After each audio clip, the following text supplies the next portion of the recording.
Oh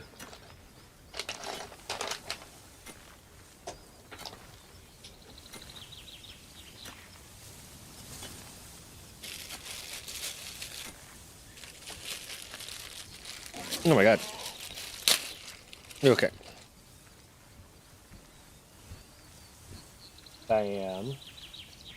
I take the sandwich and then I put the macaroni on the sandwich and it makes a better sandwich.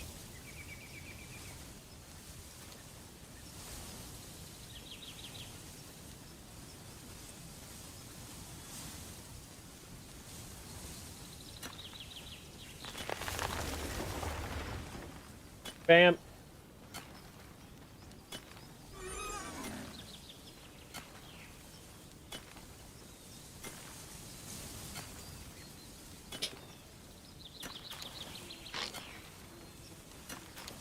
And now I play the game. Now that's the step 2 is to play the game. Oh my god, I'm getting text. What?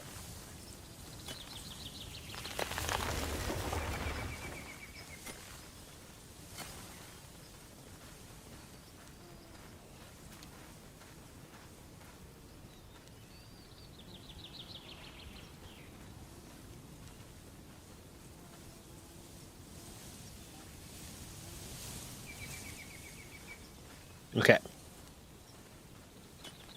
Okay, give me a second. Bam. Okay, game time. Now game time. Now it time for game. Coolsies. I've made almost no progress in starting the server, like, on the 25th. Or rather, resetting the server on the 25th. Okay.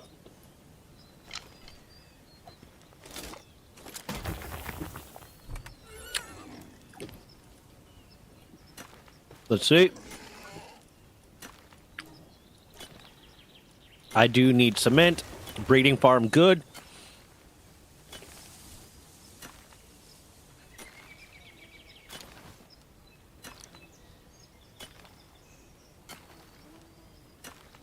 Okay. What was I doing? Oh, yes, I was trying to see how far I can get this up. POW weapon workbench. I need to get to level 21 for that, so I need to grind out a few more levels. Bam.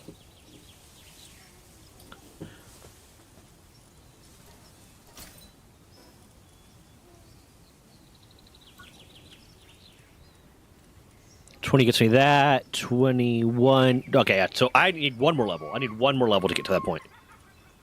Okay. Where do I go? Where do I go? Where do I go? What do I do? Why the fuck are you depressed? I don't have the horns to make him not depressed. Okay, I'm going to start unlocking some of those. Oh.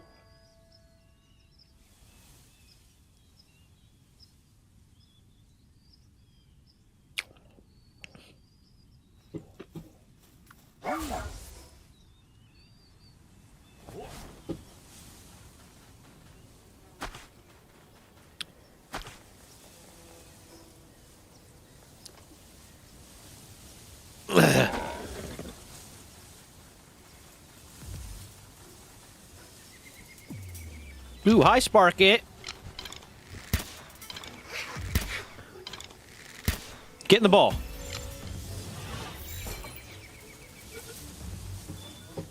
Yeah, get in the ball. I am going to need... Woo! Woo! Woo! I'm going to need all the necessary things to make excessive amounts of cake. That is... Wait, no, don't kill him! Fuck.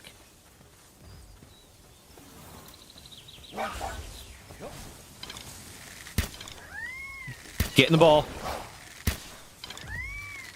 Get in the ball. Who are you? Oh, are you a boss lady? Yeah, you're a boss lady. I'm gonna capture you. Prepare for a kidnapping. Come here. Bam. Bam. Bam. Hey. Hey!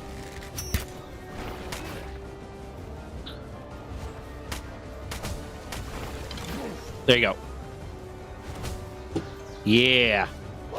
Prepare for a kidnapping. Getting the ball.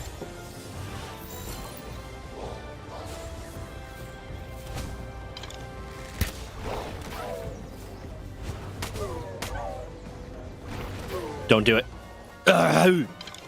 Wait, don't want to kill you. I want to kidnap you. Kidnap.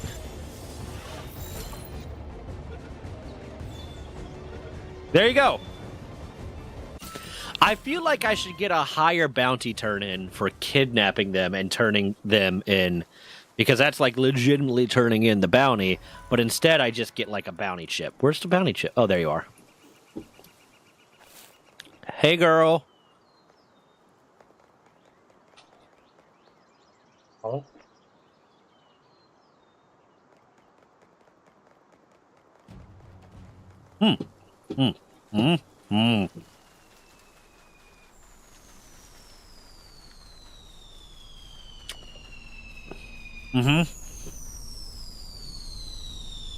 Yep. This is mine now. The Syndicate can go fuck themselves. Look at this. All mine. Eat a dick. What did I get? Take this.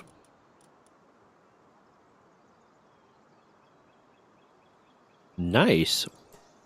How much is it going to increase it? Only 50? Okay, 1 level's worth. Got it. Either way. For some reason, it looks special. It looked like it was going to do more, but farming those supply drops is really the best way to power level. Or not power level, but, you know, get really strong.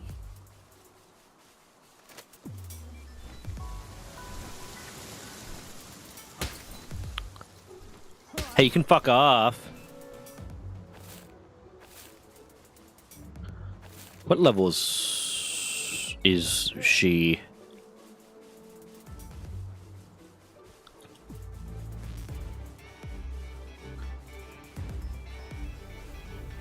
Too high. That is the level. The level is just too much. Right?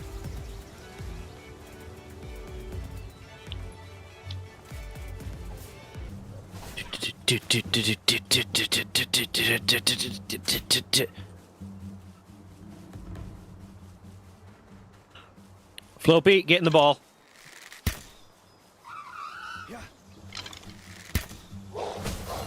Damn it.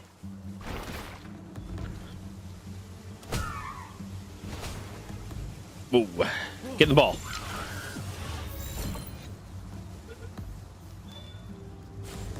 Get in the ball. Motherfucker. Get in the ball. You bitch. Fuck. Get in the ball.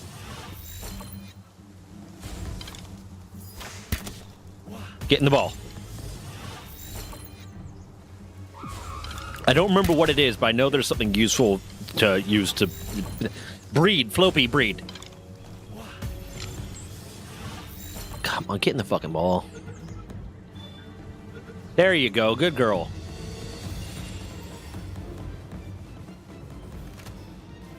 Whoa!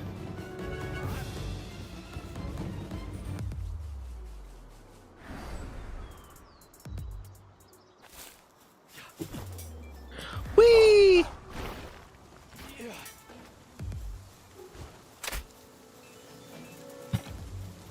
Ooh.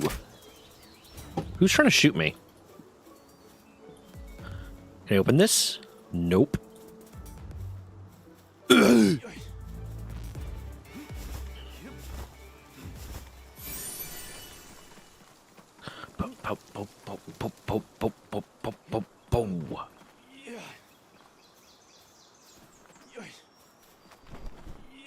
Bam.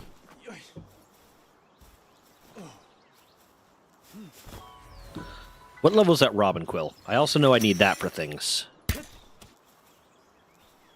Woo. And maybe I can get it. Maybe I can get it. Let's see. There's only 23. That's a 4-level difference. I have some of the yellow spheres, whatever the name is of those. I can't remember. Now it's just a matter of damaging it enough.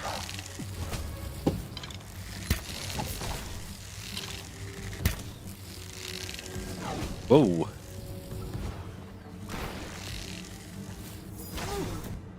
Okay, so I don't try to do that again for a while.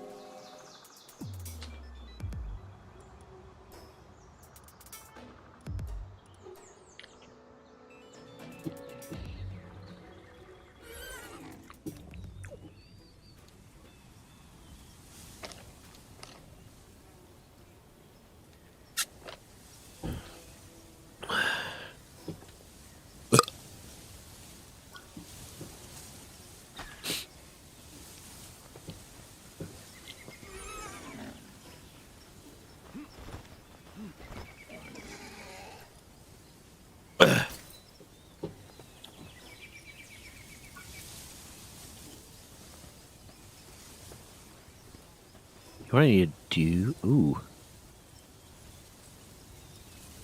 You're that level, you're that level, you're that level. I'm gonna go get some Gobfins.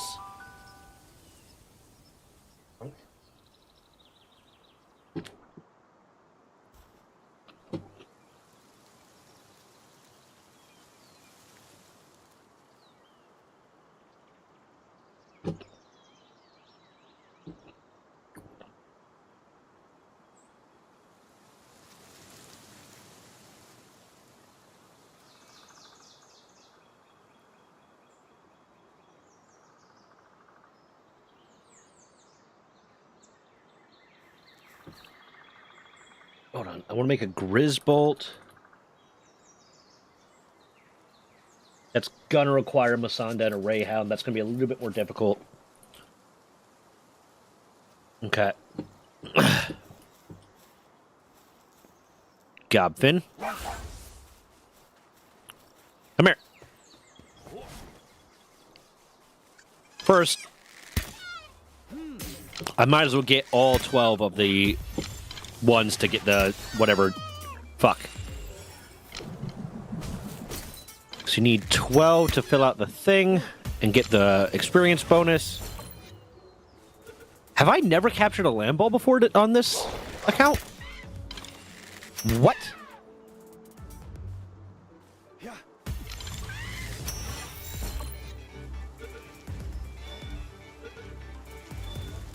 Neat. T-Fent. Let's get some Tansies.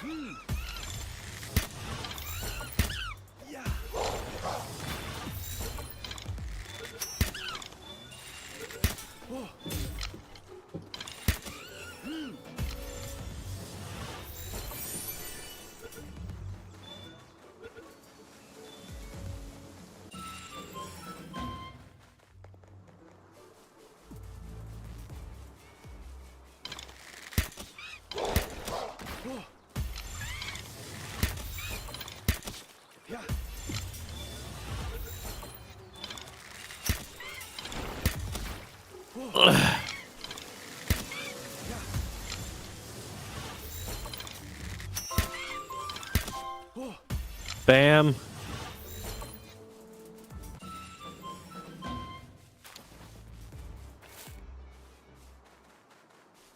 Okay, let's see. Do. Bam. Bam. Bam.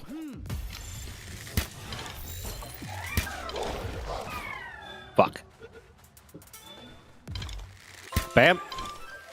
Bam. Bam. Come here.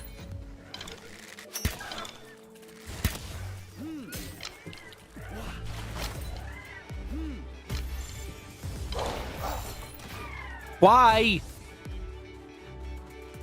Okay, you, seriously. Get in the fucking ball. Crojero.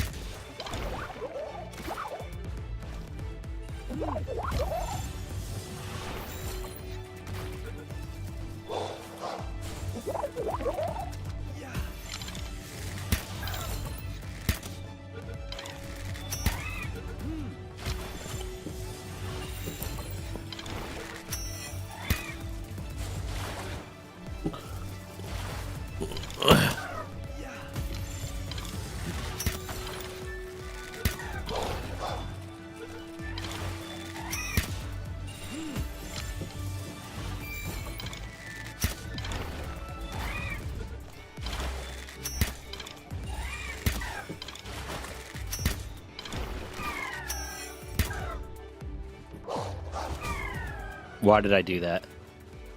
Pangolin? I need to get Ring of Mercy. I need to go ahead and... Oh my god, get in the fucking ball. Get in the ball! I need to go ahead and get a Ring of Mercy since it'll,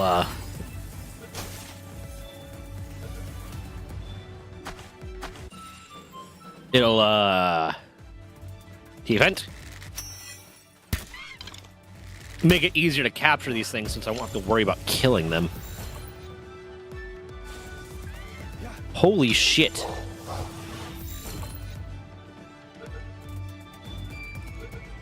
Which I think I unlocked already.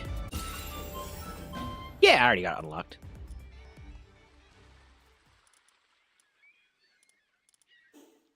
Bam, bam, bam.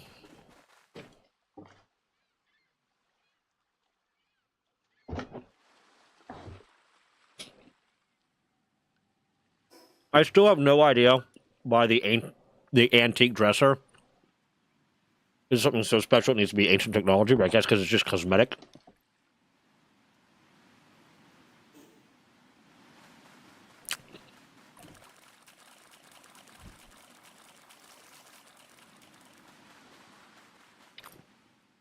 Okay. That'd be funny if instead it was like a plastic surgeon. And unlock even more, like, appearance modification ability. But you had to have a, Do I have a flock on me? I don't. I'm gonna get the quest, though. Oh my god.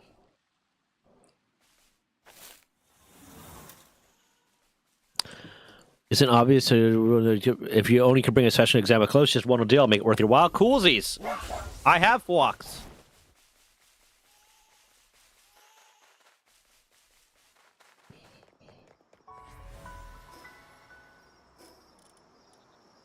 Oh, I leveled up twice and didn't even recognize it somehow because I'm stupid. Gigasphere, Powell Research Laboratory.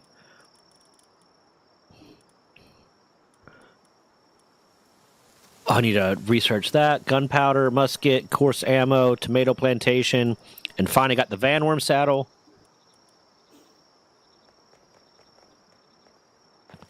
Let me go grab go grab my flock. What level are you? Bam.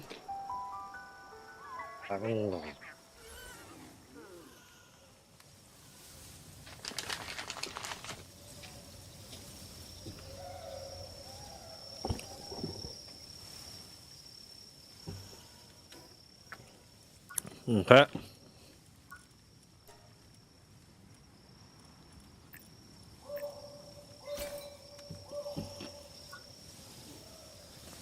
Flock, where you at? There you are. You're a big flock. Bam.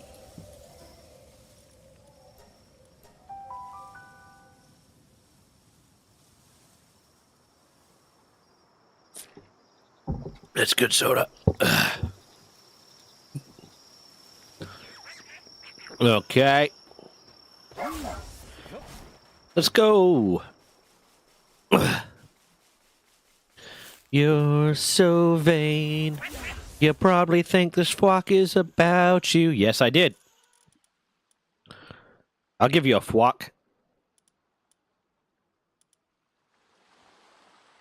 Oh, it can't be in my inventory. Okay, hold on. I probably should have read the mission before doing that. Boom.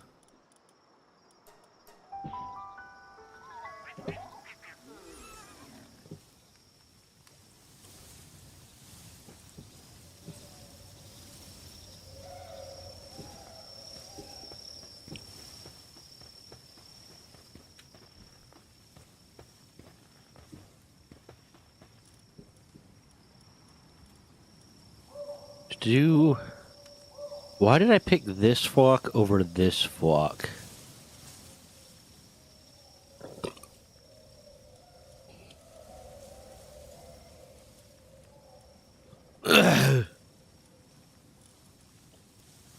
Why is this one favorited? I don't remember ever favoriting them, but okay.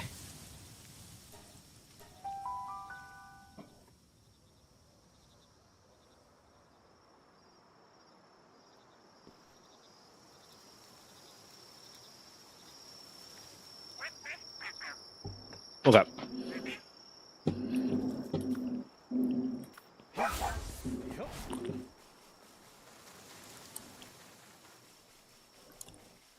Let's go.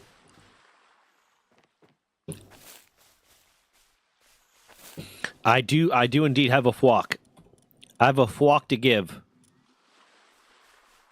Can I not give that flock? Oh, there it goes. Deliver. The yellow beak, the black tail feather, and those wonderfully clear eyes. It's flock, no doubt about it. I knew I was right to put my trust in you. Now then, time to dive into some research. Give a flock. Applied gathering technique? What? Ooh, thunderclouds. A word book written about the secrets of gathering. Allow a pal to read it. Will permanently increase their gathering. Ooh. Oh. Oh, I'm going to start doing these quests. Why did I do that? I'm going to start doing these quests. I can make a pal just incredibly better. My primary base will end up having like just the most alpha pals for gathering shit and doing things. Oh.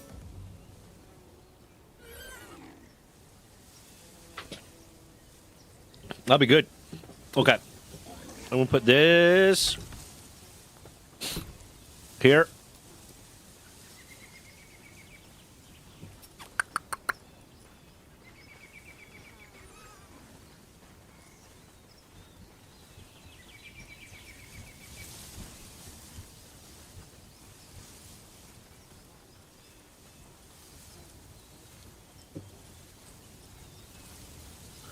What next? Oh, I do need to make this. I need more flame organs for that. Let me go kill some more flame sparks.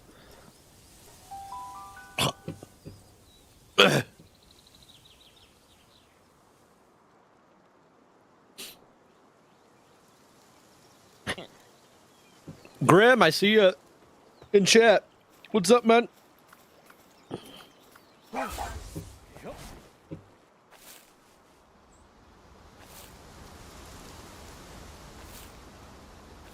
You're not here? Why aren't you here? Am I crazy?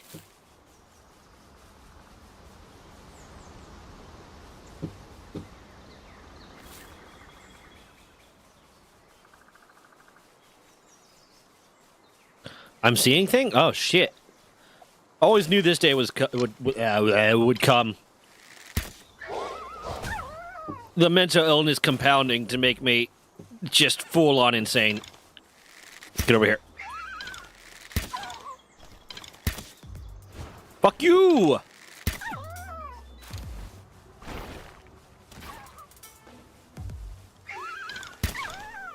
Mine. No, get your ass over here. Shit.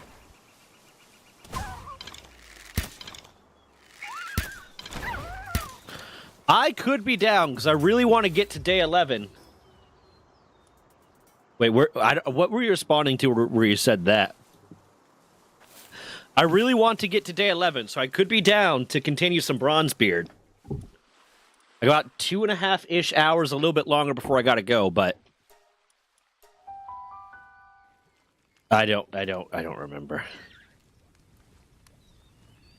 I don't remember. You're so vain. You probably think this walk is about you. You're so vain.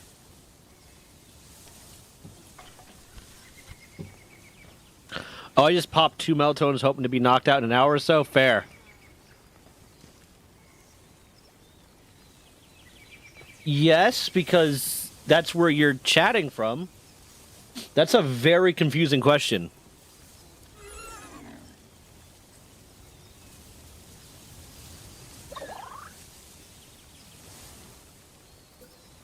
Account created over like 2 years ago, so like not a fresh bot account, but that is a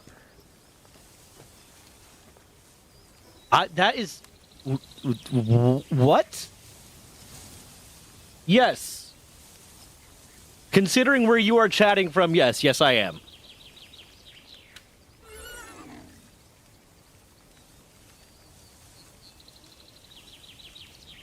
What are you talking about? It says you're on...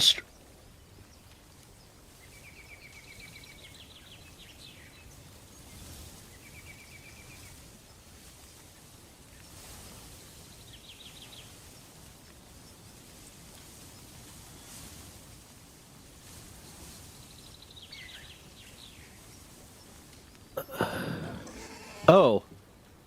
I didn't know that. That's really weird. That would actually explain why, like, sometimes Streamlabs says I have more viewers than YouTube and Twitch do combined.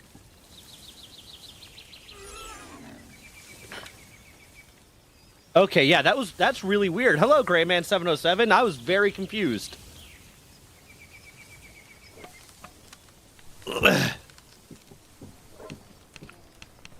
But hello, how'd you find the stream then? Now I want to know how you found the stream. I'm so confused.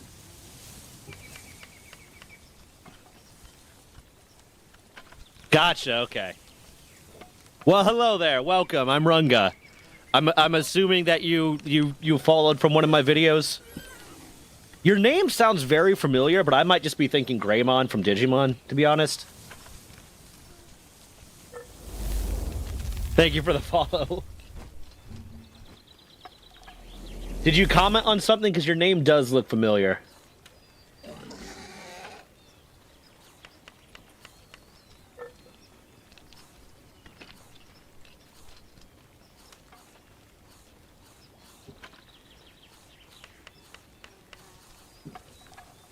You're so vain.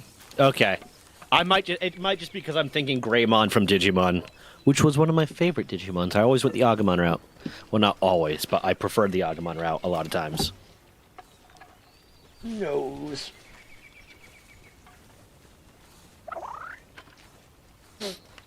I was just scrolling on Power on YouTube and your stream popped up. Okay, coolsies. Well, glad to have you, man. We are on day 300 and something because this is a server being hosted by a third party. So it's, like, constantly progressing. And I am still, like, at this point because pretty much every time I've logged on, I've gotten distracted by conversation and shit. Because I'm bad. I need to make the weapons thing. Power Research Laboratory, let's put that right here for now. This is just my starter base. I'm going to end up moving it. Production. Weapons Workbench, I need more nails. You're so whack. You probably think this whack is about... Well, hello, Grayman. How are you? How are things? How is life? Also, melatonin works for you, Grim? Pff, fake insomnia. Melatonin ain't do shit for me.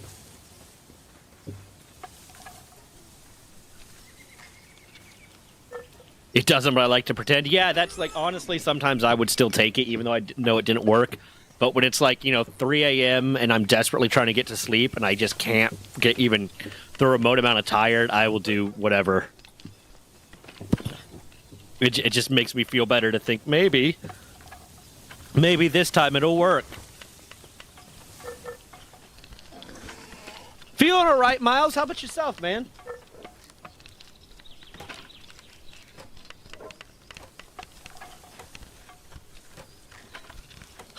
You're so vain. You probably think this pal is about you. I don't know. That's my vocal stem today. Is Carly Simon's "You're So Vain." I'm so sorry, everybody. What level are you now, man? Like fucking level 7 billion, Miles? How much you been grinding this game out?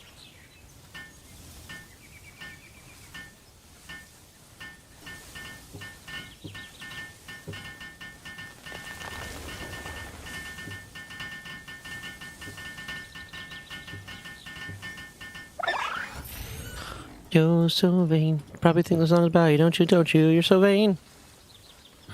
Okay, got that. I need to get this to the point where it'll allow me to have a second base. Oh, I can already have a second base. Okay. Fluffy bed, deploy a work power base. Yep, let's see who's getting deployed. Ooh, you. You're good for a deploy. Okay, now to find base 2 area. Where was base 2 before? I think it was like over here somewhere. And it was a good position for it. But I kind of want to make it somewhere new and unique. I'm going to go over there. I'm going to go over there to make my breeding farm.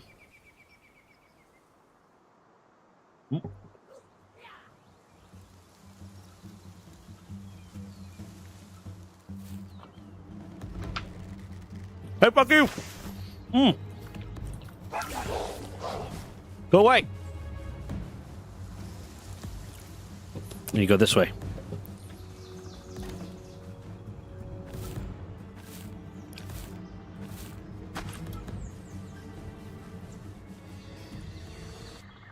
Took a break from Power Word for Dune. Power Word crashed and I lost like an hour of gameplay, so that was annoying, LOL. How'd you lose an hour of gameplay? This is a server. What are you talking about?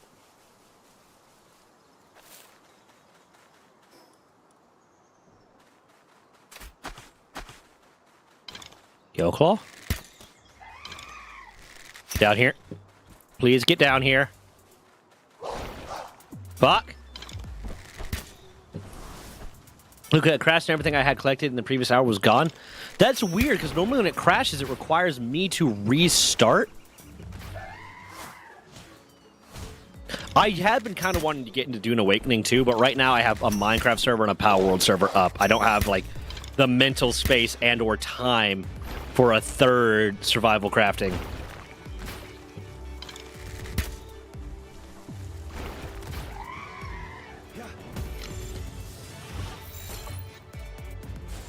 Yeah, normally when it crashes to that point where it would start something like that, it requires me to like manually restart the server.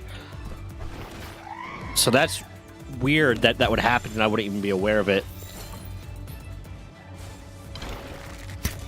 I will say the server like backs up every 6 hours. So based on US Eastern time, it backs up at midnight, 6 a.m., 12 p.m., and then 6 p.m. So there will be like a, 5-minute-ish window there where you might lose stuff. But usually that's not been a problem. Usually it's been pretty good about not people losing stuff if they're doing something around then. Usually it's like maybe you lost something from the minute before kind of thing. But I do have the server set to back up every 6 hours specifically so that... Because on the previous server, when I was on the Shockbite server, it was crashing all the time. Progress was being lost for no fucking reason. It was really annoying. I am not going to make it up this hill. Yep. I don't like this area for a base. It's not wide enough.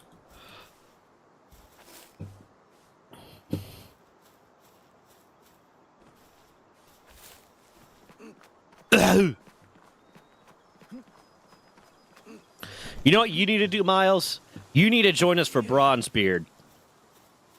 Yeah. You need to join some Bronzebearding, because I love me some Bronzebeard.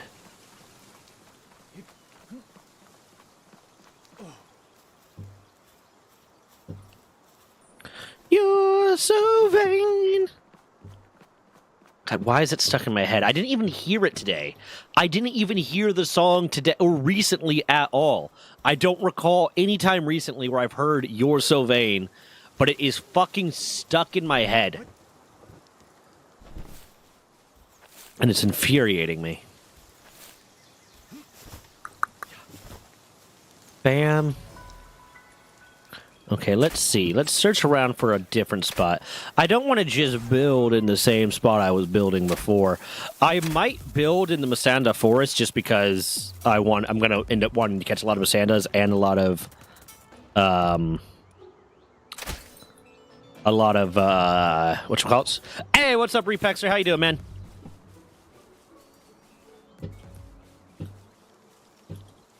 I'm fairly certain that song is about me. Ooh. What's this? It's way too high. Oh, God, fuck. Way too high level for me to invade right now. That's what that is.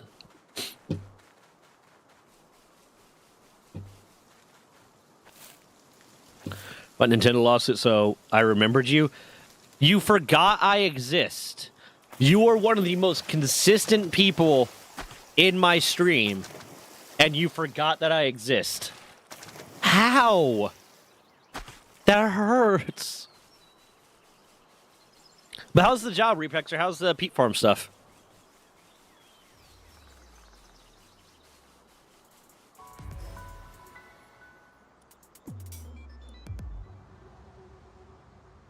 Been fine yourself? That's good. Yeah, I fucking imagine, dude. Working on a peat farm, I gotta imagine you're tired a lot.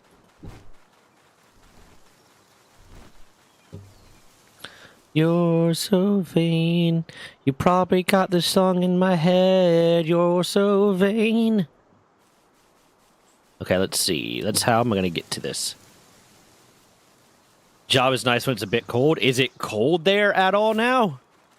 I guess it's also definitive on what your meaning of cold is, because, like, for me, you gotta be below, like, 40 degrees for me to start feeling like it's cold. But 75 is hot. But today sucked. Is it really hot?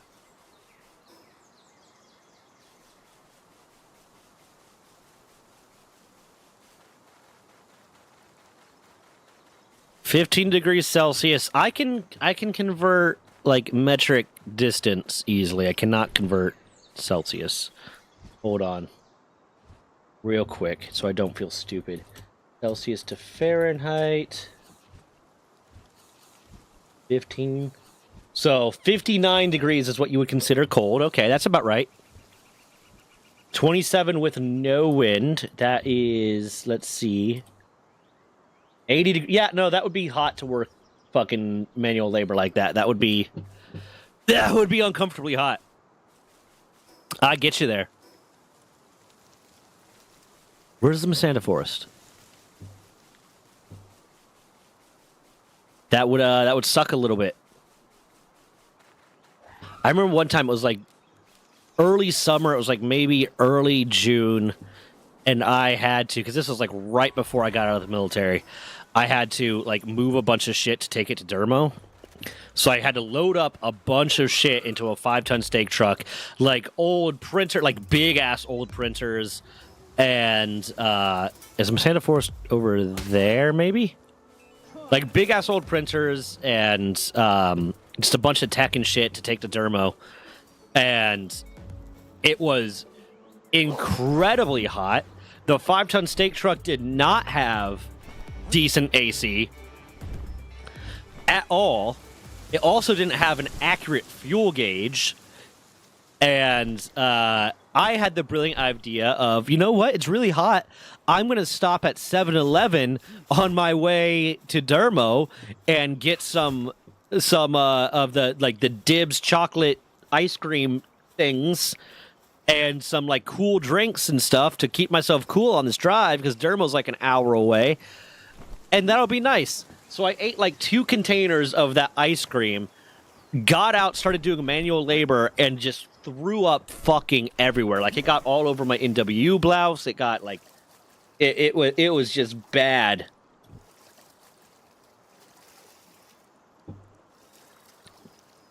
Worst thing is I tanned myself for 3 hours yesterday in the middle of the day. Now my whole back is red. Yeah, bro, you gotta use sunscreen, man. Take it from me. I'm pale as shit. Use sunscreen. And use it liberally. Like, just all the sunscreen, man.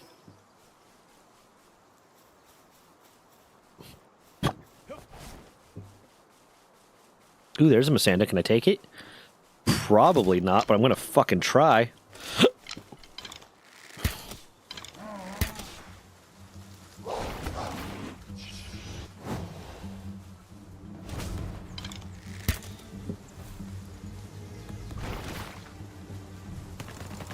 Yeah, you gotta use it everywhere, man. Well, everywhere that's gonna be exposed. But also remember, like, to an extent, sunlight will penetrate clothing depending on the color of the clothing and, like, how thick it is. To a very small degree, but...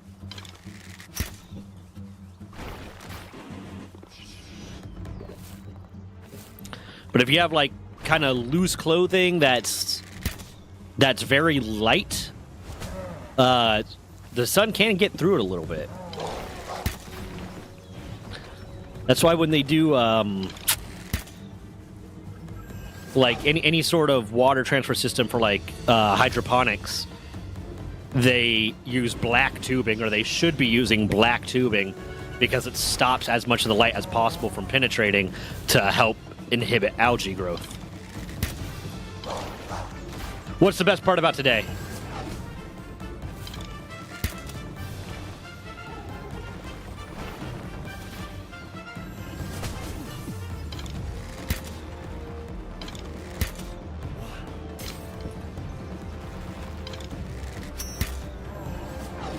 Fuck off!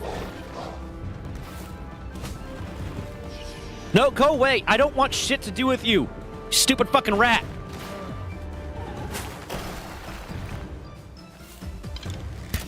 When I used to do some research in the conservation biology lab when I was still in college, we had to specifically make sure that like all the piping we're using for some of the hydroponic stuff was black tubing, because any of the lighter tubing could potentially help algae growth.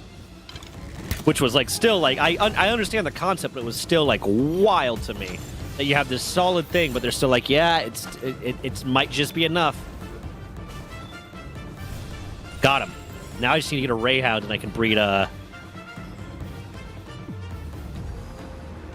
Ooh, I might make my base there. That's a decent one. But where is the fucking Santa Forest? Like 1 a.m. It was so hot, and my buddies decided to dip our shirts in the water barrel. I'm glad we did. Yeah, man, listen, dude, I have straight up taken, like, a cloth and just dipped it in water and put it on the back, like, cold water, and dipped it on the back of my neck just to, like, left it sitting on my back of the neck just to cool off. Like, it's, you gotta do what you gotta do. Shit.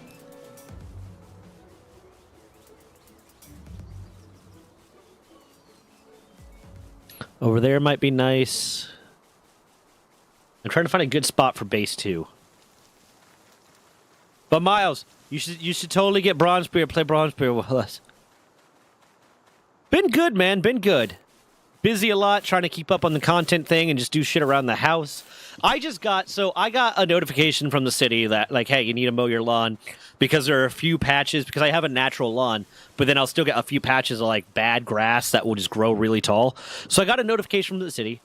I cut my lawn. I cut it again the day before the reinspection, and then it's been 100+ degrees outside every fucking day, miserably hot. So I didn't maintain it, and yet, despite the fact that it didn't rain at all for these past several days, the grass regrew really fucking fast, and the city came out again and said, "Yeah, you need to mow your fucking lawn." It's like, bro, it has been too hot to maintain the lawn.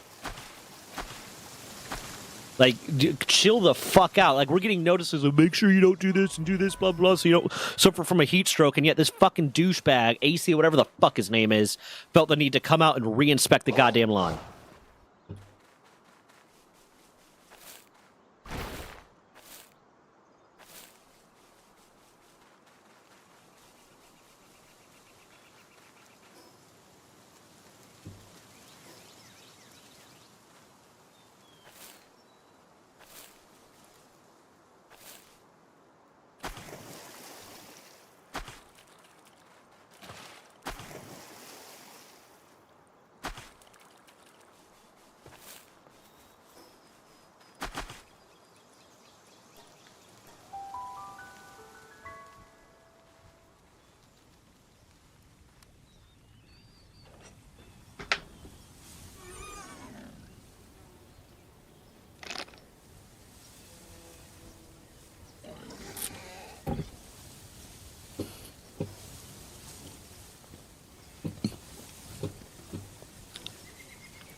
Okay, Van Worm's saddle should be ready. There you go.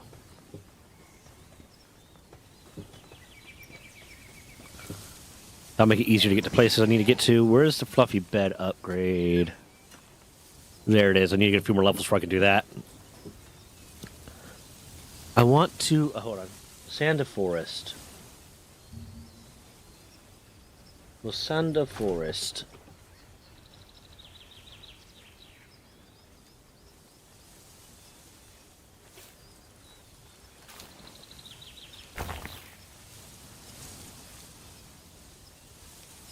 So it is over here somewhere.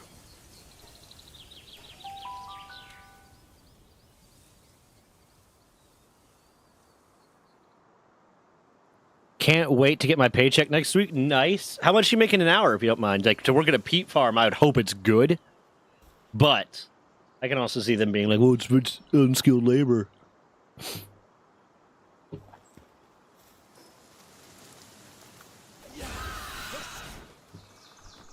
Because I know you're looking to get a computer. Ooh, fishing time. Fishing time. €5 an hour? That seems like fucking garbage, man. I mean, I guess I don't know what the cost of living is in Latvia is, but €5 an hour seems like really bad for the work you're doing. Like, for us, it would be below minimum wage.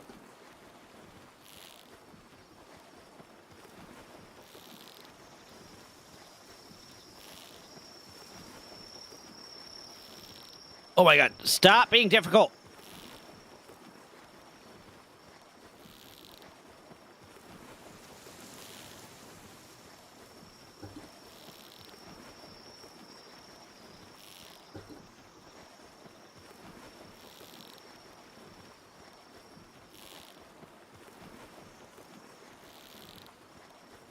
Come on.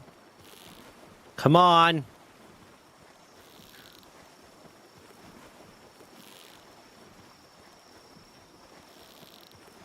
What did I get? Ooh, a serpent. Neat. An alpha serpent. Is good. Okay, so that is good for you. Yeah. I guess I was kind of judging it on, you know, how our economy is and our stuff, but if that's good for you, man, then hell yeah, good shit.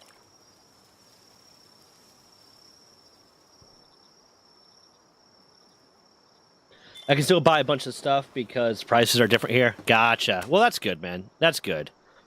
Hopefully you can get that computer for yourself soon. Because I know you complain a lot about your computer being garbage and not being able to handle certain games.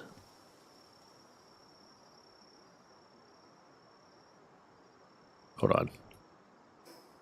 How much more bait do I have? I have 2 more baits.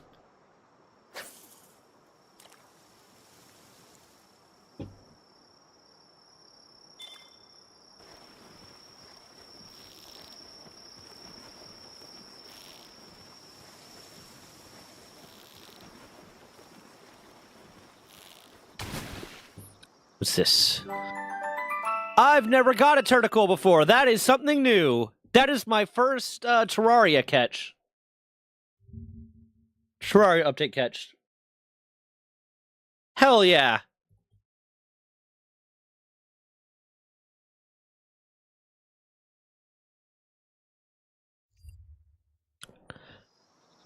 For a comparison, I bought a 2-liter soda for $1.31. Okay. I mean, a 2-liter here would be a few bucks. It was... I don't see turtle... I just googled Terraria turtle. And I don't see turtle being a thing in Terraria. But it is definitely something that was added by the Terraria update, considering I caught basically everything from previous ones. I never actually played Terraria, so I can't tell you.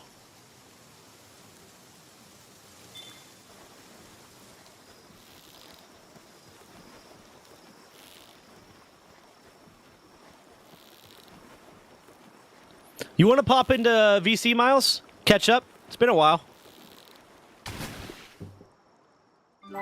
Another serpent.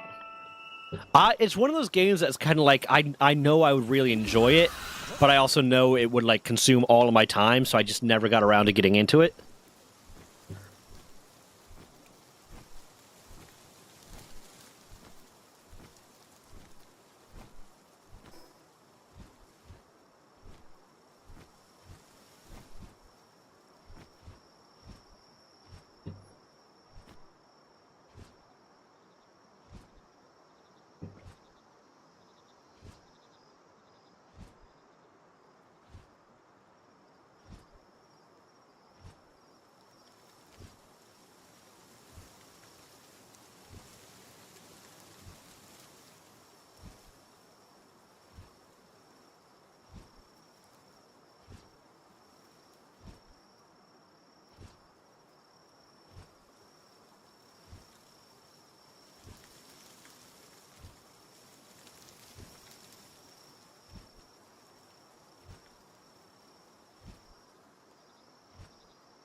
Hello, Stumpy Rogue. Welcome. 1 second. I'll answer your question in a second. I'm responding to a buddy of mine.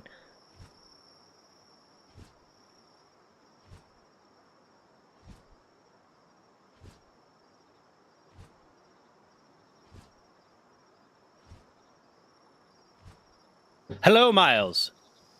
What's up? Another day in paradise. So you might actually be able to answer this question better for Stumpy Rogue, because I have not been able to catch a bunch of different things. But what pals can you catch with just fishing? He can't see, or they can't seem to find a list anywhere. I know Just I have fishing? gotten celery, kelp sea, serpent, now turtle, and I've gotten something else. I can't answer that because I usually avoid fishing at all costs when I'm playing games. Oh my Um, fucking god! yeah, You, it's not my favorite thing. you piece of shit. Well, your favorite thing's cock, so you know. Well, specifically big cock, but yeah, Yeah. So a chickpea, but like larger. right. Yeah. There you Yeah. go. But I caught my turtle in a dungeon. You got your turtle in a dungeon? Well, I'll tell you Yeah. what, Stumpy.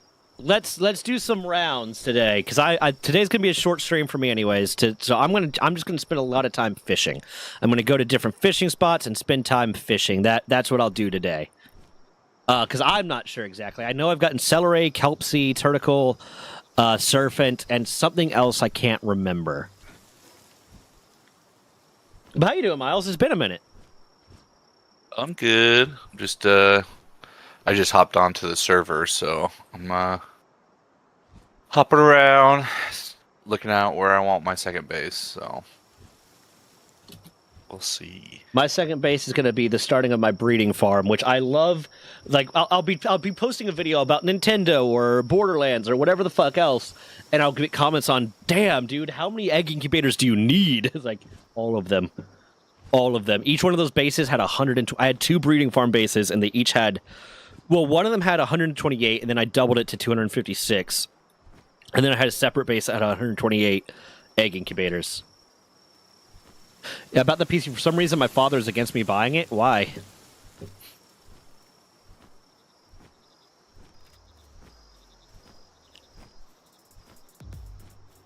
Oh, this is Masanda Forest. Yeah, Okay. I don't know who had the that starving lonely Celeray, but they hopped on and now they're ahead of me in levels. But he gave me this fire crossbow and it was like pretty nice. But yeah, that was one of the things that was lost when my game crashed. That was Stack said that was him. Okay, yeah. Yeah. I went over and he, like when dropped he, out. like, the last time we had this server up, that's pretty much all he did in his free time was play on this server. So yeah, but he also like works, I think, usually nights at a warehouse. So it's like sometimes he doesn't have any time. He thinks it's a waste of money and I should use it somewhere else. I mean, I can kind of get that, but also like, I mean, save money for the stuff that you do definitely need it on. Make sure you can get some of the stuff that you actually need. But also, a little bit of money is supposed to, be about enjoyment and utils. But like, listen, it's your dad. It's not my place to question him.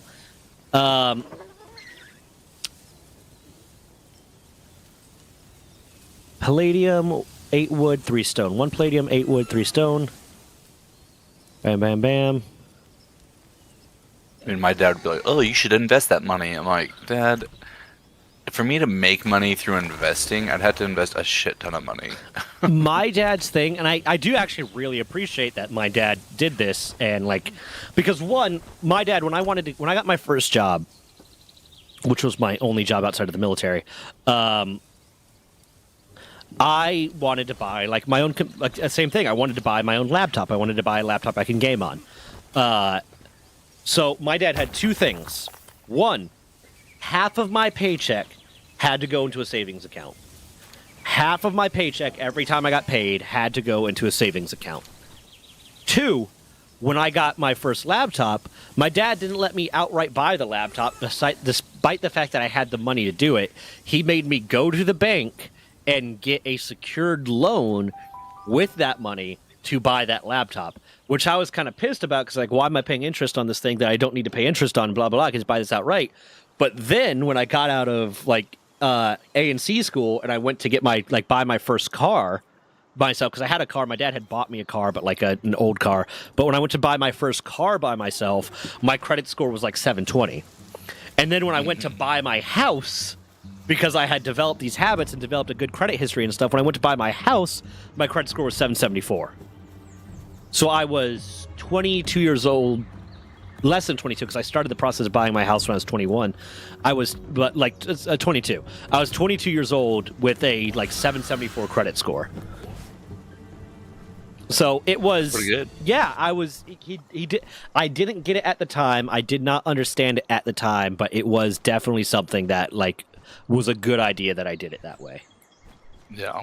Yeah. I mean, something similar happened to me recently when I got a ding on my credit because of the DFAS saying I owe the money and I didn't have my mailing address updated 18 months after I separated, so I didn't know. DFAS at some point said I owed them money too, a while after I got out. I was like, what the fuck are you talking about? Saying that they overpaid me my last month. And so, yeah, I can dispute it, but by the time filling out all the forms and everything, I'm already, over 60 days past, a late fee. Yeah. And accruing interest on it. So I'm like, all right, I'll just go ahead and make payments while I dispute it. But as I look at my credit score and stuff, I was like, let me just look at all these accounts, whatever.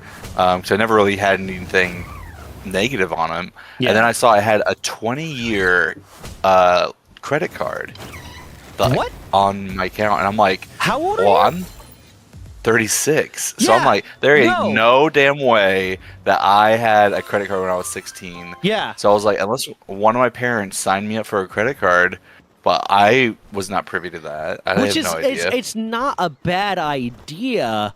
Like if I had kids when they turned about 16, I'd probably do the same thing. That my dad did. If they want to buy something big, they get a secured loan, and then like I will have them get a secured credit card, kind of thing. Because Yeah. build that credit Which history. That's a great idea. Is Build that great, credit history. Yeah. except for this credit card. So for the past 20 years, this credit card's been paid in full every single month, never late, like great. So I'm like, okay, obviously it's helped my credit, but as of like the past year, it's now 50% used up its credit limit. How? Where I that's why I'm like, how? Well, I'm like, where's all that money that was spent? Like, whose credit card is this? So my dad, who I thought it was, he was like, no. And if it's your mom, I'm gonna be pissed. And I was like, Yeah. okay, well, I talked to mom, and she retired in 2020. So yeah, she hadn't been paying it off in full every month anymore. And so Why does it she was have- her. Why is she using a credit card that is in her child's name? No, it's her credit card. She just has me and my sisters all listed as approved users. Yeah, so get yourself it- fucking removed from that. yeah, but But then that's going is to that lower gonna- your total credit. yeah. I'm Yeah, like, no, because that- that's my longest standing card and it has good standing. Because your credit it's just the history credit is limit. a big part of it, and like, Right. oh my god, that's. I have a buddy Yeah. who's accountant for the city. If you want, I could ask him what he thinks the smartest decision would be. But no, that's fucking stupid. That like right. I think 'cause what I initially would great, do- but once your she kids are decided old to, enough, Yeah, once she decided to stop paying it, that's kind of fucking hurts you. Because they yeah. want Well, I under mean, and that was 30%. 20 years later. Yeah, so they want an yeah, under did she 30% credit remember? utilization. No. Yeah. Well, Right. yeah. Yeah. So then she was like, "Well, I'll go ahead and remove you." I was like, "Hold on, let me do some research because it might hurt my credit even more by doing that." So. It could so if get Experian, get the Experian app, and you Yeah. can That's it'll what I let got, if, yeah. if you pay like the subscription, you can put in where it will like guesstimate how it will affect your credit score if you do certain things. Yeah. So that might be a good idea. That's what I do that a lot. But yeah, no. That Fortunately, sucks. I like having a good credit. Yeah, it's great. I don't necessarily like need to utilize it right now. So I'm like, if it is dinged, at least I have time to yeah. figure out, how to get back up before I mean- 'cause I'm not getting a car. I'm not buying a house anytime soon. The so. big stuff falls off after like 5 to 7 years, but the other stuff kind of stops affecting you after like a few months. Yeah. But the thing that will hurt you is the fact that will lower your overall credit history. But if you have a credit history that is still long, even without that, then you should be fine. Yeah. Well, she because I talked to her about it, she's like, okay, I'll go ahead and pay it off next month. So it's a moot point with that. Yeah. But that's where I was kind of like, all right, well then go ahead and just leave me on it then. Yeah, at some point it might be a good idea to get off of it in case she starts, doing silly things again. But yeah, it's Yeah, she's pretty financially savvy. It was just she forgot that she had us on there, so I remind her of it, and that's where yeah. it's like, okay, well, I'm glad that we figured that out. I mean, my dad and my mom both, because my mom worked at banks like her entire adult life until like with the last few years. Hey, do you want an Anubis egg? I would love an Anubis egg, Okay. but I'm making you some one. bait right now so I can go fishing, so Stumpy Rogue can see some of the stuff we can catch from fishing. Yeah, I'll bring it. But like, my parents were always kind of financially savvy. I mean, they also had a point in their life. And I'll say this, nothing gets you more financially savvy than being like a bad day away from being homeless. Because that's when I really started getting my shit together, was when after me and my ex-wife separated and, same amount of bills but half the household income, and I was like there were days where I had to make sure at the beginning of the month I would buy all the necessities, and I would buy a month's supply of dog food so that I knew my dogs at least would always have food. And then there were days where it's like, if I don't make enough money off of driving Uber today, I'm not eating. So being in that situation really, gets you to get your fucking financials together really fast. Until I was able to, get out of the situation that my, separating from my ex-wife got me in. But like, I also like had, my parents helped raise me really well when it comes to financial shit like that. To the point where my dad got mad when he paid off his mortgage because his credit score dropped below 800. Because he no longer had a mortgage. So he had less, because the way your credit score works is you have to have a certain amount of debt. So his debt lowered, so his credit score dropped below 800. It was just in the very high 700s, and he was pissed. I was like, God damn, man. Yeah, they want you to use credit, and it's like, stop setting everyone up for failure. Yeah, It's I mean, I obnoxious. occasionally what I do, like the computer I have right now, I bought on a loan. And then, like, whenever I pay something off, I wait to see how it affects my credit score. I let my credit score go up a little bit. And then I look at, I'm going to get a new cheap loan that isn't going to really affect me that much for something small so that I can bring my credit score up. Are you meeting me at my base? Yeah, I'm here. Okay. Oh, hi, buddy. But yeah, you kind of, I'm not a financial advisor by any means, but like, there is a level of, at a certain point, you have to take out loans to build your credit score up. That's where Des is at right now. Of, like, she has a secured credit card to help build her credit score. And then I'm like, what you need to do next is you need to save up some money for something big you want to get, and then get a loan for that, a secured loan for that to build up your credit score even more. And then, like, car loans are usually pretty easy to get, even if you have a bad credit score, because they are inherently secured loans. So if you have a car loan and you don't pay it, they just take the fucking car back. So, like, that's because right now every time she's gone to try to apply for something that requires credit, the thing stopping her, like, every time they give the denial letter, the thing stopping her is a lack of a credit history. And it's like, how the fuck are you supposed to get a credit history without a credit history? Like, Yeah, same, like applying for a job. Oh, we want someone with more experience. Well, I can't get experience if this no is one's an hiring me. entry-level job. What the fuck am I supposed to do about this? The system is fucked. Ooh, there's a shiny Bristla, and then I'm going to do some more fishing. And we're going to see today, that's what we're doing. We're seeing what we can catch fishing. And there's a fishing pond that you can build, but I don't know what exactly that means. Like, I think from the way it sounds, the fishing pond allows your pals to fish, so they'll just periodically catch shit. But like, what do they catch? Do they I don't catch know. shinies? Do they catch alphas?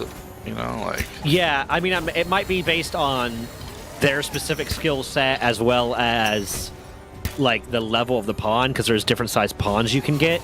So I imagine like the larger ponds can catch bigger pals, kind of thing. But we're gonna figure that out.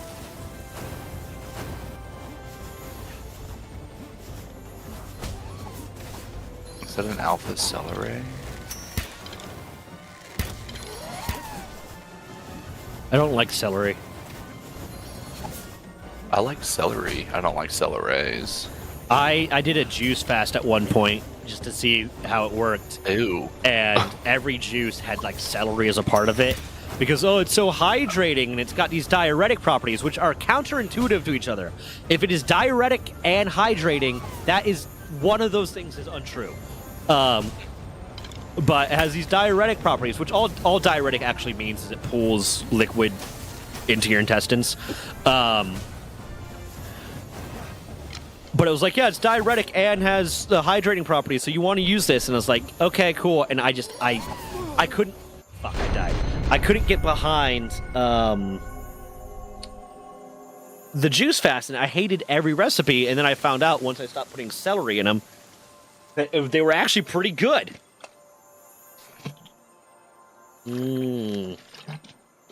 Water. But How yeah, did you die? I got fucked up by the Bristla. Oh, It fucked what me level up. was it? 24? but I was trying to catch it instead of kill it. Gotcha. And it was an alpha. It was an alpha shiny 24. Oh, little fuddlers. The Fuddler. Where was I when I just died? Hold on. I think I was... Was I here? I think I was... Yeah, I was here. But yeah, no, the economic system is fucked for people just starting out, and that's like they do it right. And it's one of those things where it's like your parents have to like give you the information, or else you're kind of fucked. Because if you try to start out without that information, you're fucked. It's bullshit. I was lucky that my parents started me out right. I was unlucky that I got spoiled by the concept of having a military paycheck. So I didn't save as much as I should have when I was younger. But also, like, thank God I, bought my house when I was still in the military, and I started the process when I was like 21, because it made it easy to get the house. So at no point did I have to worry about not having a place to go. But I definitely had a good period of time there where it was a bad day away from getting foreclosed on, kind of thing. Mm-hmm. Okay, let's see. Fishing. Let's go. Let's see what we catch. These ones with the purple lights around them seem like they are the better ones to catch. Yeah.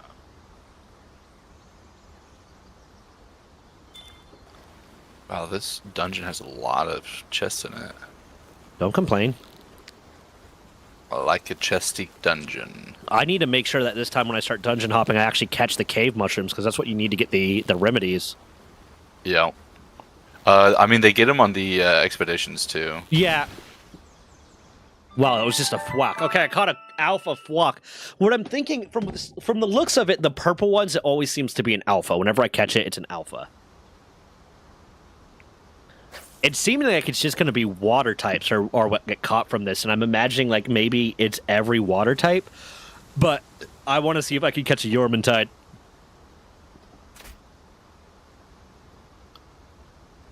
Yeah, I need to start doing more breeding. It takes forever, though. Well, It takes why do you always end up sounding like zesty Pinocchio? Who, me? The Pauly Shore Pinocchio. I want to be a real boy. Why? I did lower the base breeding to 24 hours, which means the largest egg takes 24 hours if it's perfectly neutral grow conditions. Which means the smaller eggs should take an hour under optimal grow conditions. So it is a lot faster. My thought was basically like, listen, we're fucking adults. Most of us don't have the time to wait 3 fucking days for an egg to hatch. But one day is reasonable. You start shit out and you check the next day and there it is.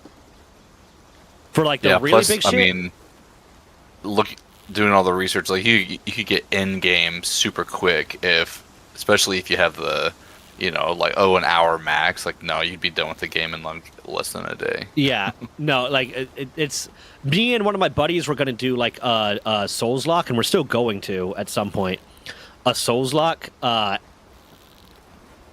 So we were doing like, okay, we're gonna have eggs set to instant hatch, but solely because Crodro. That was the other one I didn't mention before. Crodro. I had gotten a Crodro.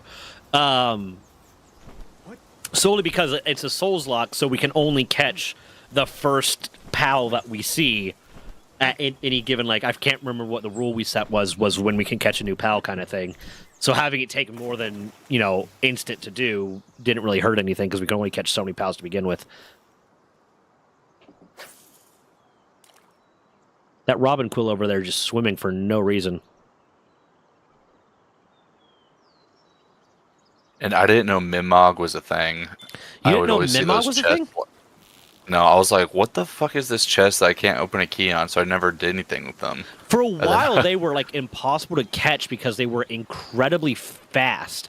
So unless you got one that was like low level, that you could catch it with one throw kind of thing, it would sprint off and just be impossible to catch up with.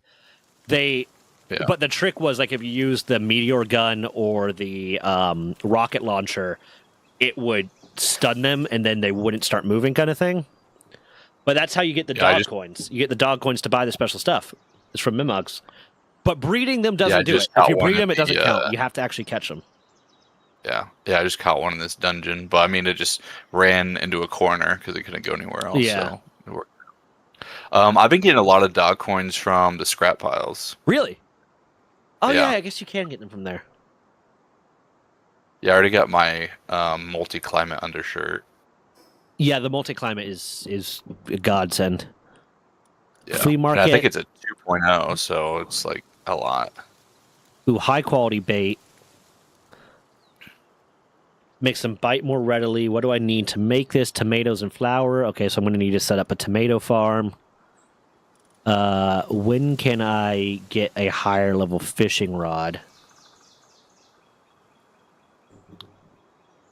29. I need a few more levels to get the higher level fishing rod. And when do I get to set up the pond? 31 to set up the fishing pond.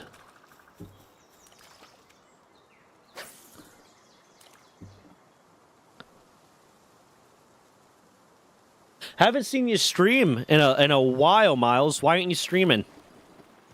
Eh, Eh? I don't feel it. You don't feel it? No. Oh my god, fucking nerd. Not feeling it, Mr. Krabs. Are you feeling it, Mr. Krabs? Okay, these are just turning out to Crodros and Kelpsies. I'm going to try to go to a different leveled area to see what I can get there. I also need to start a tomato farm. Yeah, I try to do mostly salads. Mostly salads? Mm-hmm. Why? Well, I mean, you still have to turn the wheat into flour and to make the PBJs. The PVJ? Whereas the jam-filled bun. Oh. Well, I'm talking about for bait. Oh. Bait, the higher level bait requires tomatoes. Oh no, I'm talking about. Well, then I mean that works because doing the salad is only 2 tomatoes, two lettuce. So if you're only farming that, and they're more nutritious and have higher sanity than jam-filled bun. Good to know. I usually have most of my production centered around making cake because like I just start a massive breeding farm, so I need a massive amount of cake. And I can only get so much through squats. Am I right? Yeah, you're absolutely right. If you fucking judge me, I will find you. I'll tell the Air Force that you were a bad boy, and they'll bring you back. They'll send you to Ukraine. Yeah. God, this Mimog, there's another one in here. It is super fast. I'm gonna get you. You gonna get him? He's coming for you. He's coming for your ass, Mimog. He's coming for your ass. Miles is a furry, and he wants you. I got him. You know my favorite iteration of the mimic in media, like the chest mimic, the D&D mimic in media. Yeah. Dungeon Meshi. Dungeon Meshi had the best. Delicious in the Dungeon had the best iteration of the mimic because it's literally just a crustacean, and that's like, oh my god, that makes so much sense. It's a hermit crab. The mimics are just basically hermit crabs. Yeah, pretty much. Or like the one in God, what's that Disney movie? Moana. Yeah, the shiny. Yeah, that one. Yeah. I need to kill broad cherries, masandas, or do you have? Hey, buddy, do you have tomato seeds? I do. Yeah. Can I have some? Yeah, I'm almost out of this dungeon. Okay, thank you, buddy. Ooh, some Kilamaris. Yes, please. I'll take you. I'll kill your Maris. Ha ha. Bitch, get in there. Get in the ball. Get in the sphere.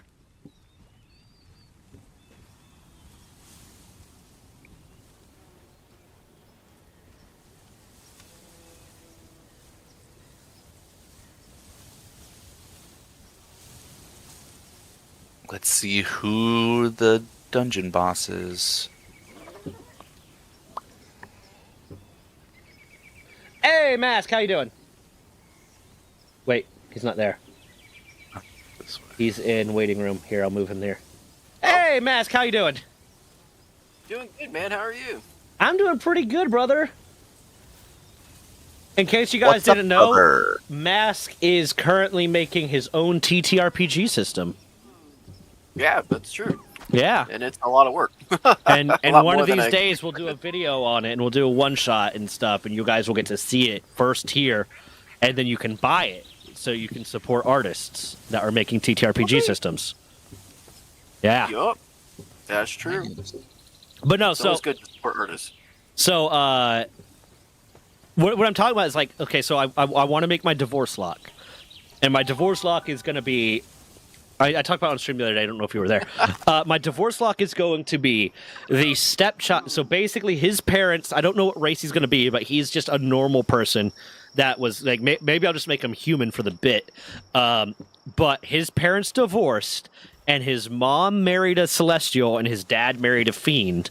So both of his step parents trying to vie for his affection, kind of thing, and be the favorite step parent, lend him their power. So basically, I'm trying to work it out with my DM where I roll a d6 after every long rest, and if on odds the fiend has custody, and on evens the cleric has the celestial has custody. So I'll have 2 character sheets. All the base stats are going to be the same, but one character sheet will be him as a warlock, and one character sheet will be him as a cleric. I'm going to play him like super edgy too, like he's super bitter about the fact that his parents are divorced and he hates his step parents and blah blah blah. He's going to be a stupid fucking edgelord. He's actually going to end up being the bad guy in some of the sessions that I host, kind of thing.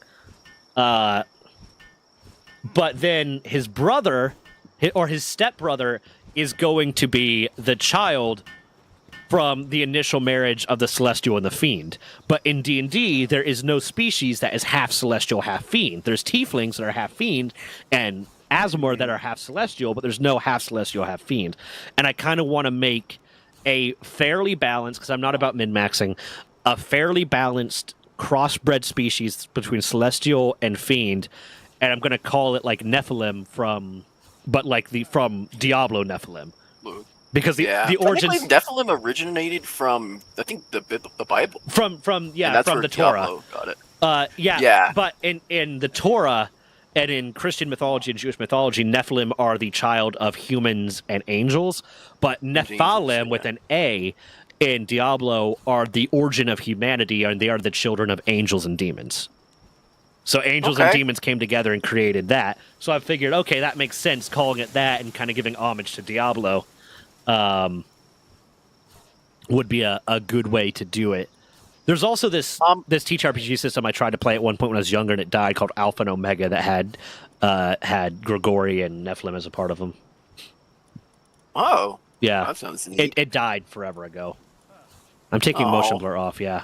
I was in high school when they released their initial books and it never got past there. It was like a super sci-fi one. I really liked it. It's sci-fi horror TTRPG system was awesome. It's called Alpha and Omega. Look it up if you're interested. But yeah, so I want to make a balanced race that balances. Basically, it would balance kind of the powers you would get from being an Aasimar and from a Tiefling in a way that is fair and makes sense with kind of the lore I'm building out for them. Okay. I have 4 tomato seeds, so you can have 3. Okay. I only need And the 2. name of the TTRPG was Alpha Omega something? Alpha Omega, yeah. Alpha. That does not apply at all to what I'm talking about right now. That's just a little tidbit that I throw in there. You only need 2? I need 2 because I have one already. Yeah. Okay. It costs 3 to make a. I have one already, so I only need 2. Gotcha. Yeah. I'm at my base. Well, I think they have, if they don't already have one written up, but they definitely know there's homebrew of a celestial warlock. Yeah, So you could just Celestial say Warlock is- warlock. But I'm looking for the racial abilities, basically. I'm trying to make the racial abilities. Oh. Yeah. So I'm trying to make the race that is balanced. Because the sorcerer and the warlock and the whatever, that's going to be fine. I'm trying to make a custom race that is balanced and fair and not OP and makes sense. Okay. So you're pretty much like a half elf, but instead of half elf, it's fiend and Celestial, yeah. celestial. All right.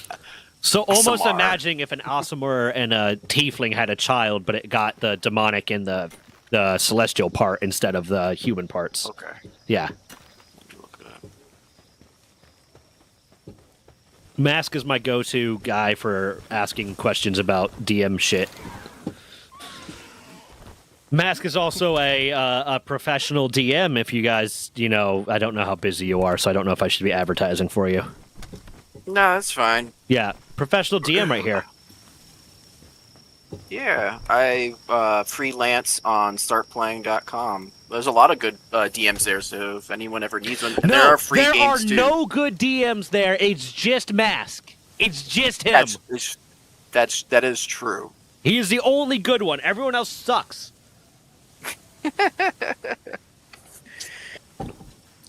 I recently found out that a former friend of mine that I'm no longer friends with for reasons is now working as a professional DM specifically for teenagers with mental illness.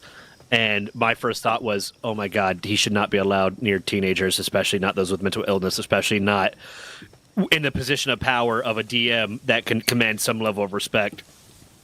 And I hope to God, I wish I knew how to report him as like, hey, maybe you shouldn't allow this guy to be around your children.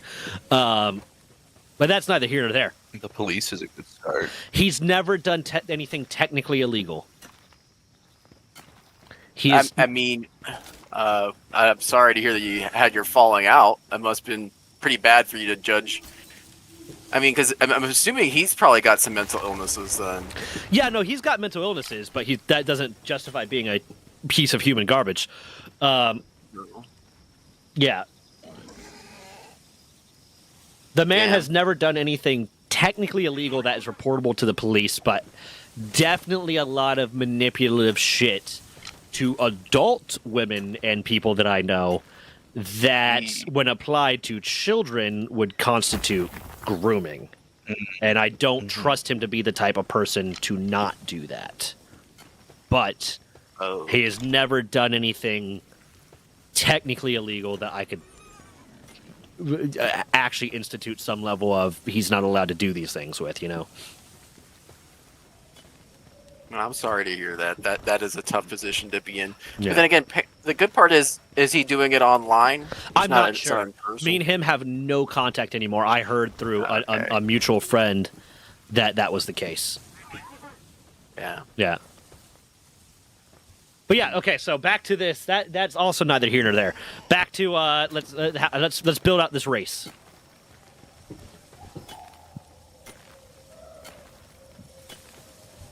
Because I'm not nearly experienced enough to be creating custom classes that are both not overly weak or custom races that aren't overly weak or overly overpowered.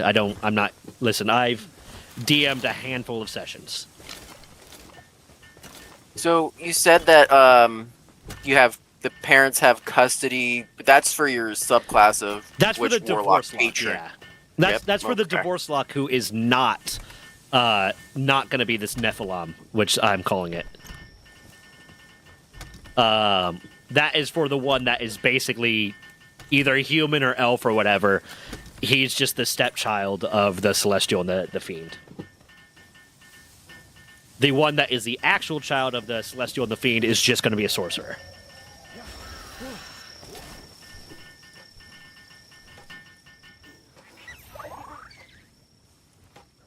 But basically, I'm trying to look at a way to... My thought process going into it was look at...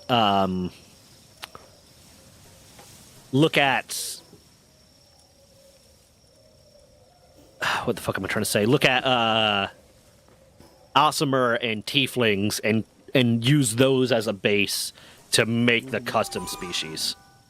Yeah, I'm looking at it right now.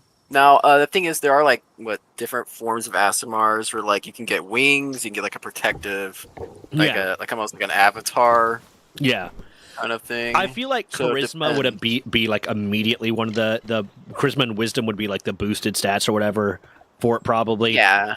Because fiends and like tieflings get a charisma boost, I believe, right? Yeah. And also, you need it for being a warlock. Yeah, Kinda sorcerer have and to warlock have are both some. charisma casters. But like, I also don't want to make. I don't want it to as one. I don't want to just on a whatever standpoint, and I don't want to do it as a, I'm trying to min max standpoint of make this species specifically for the sake of creating my sorcerer kind of thing.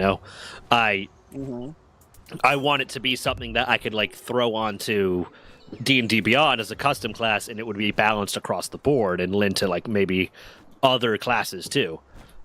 Would it likely be being basically a tiefling and Aasimar crossbreed?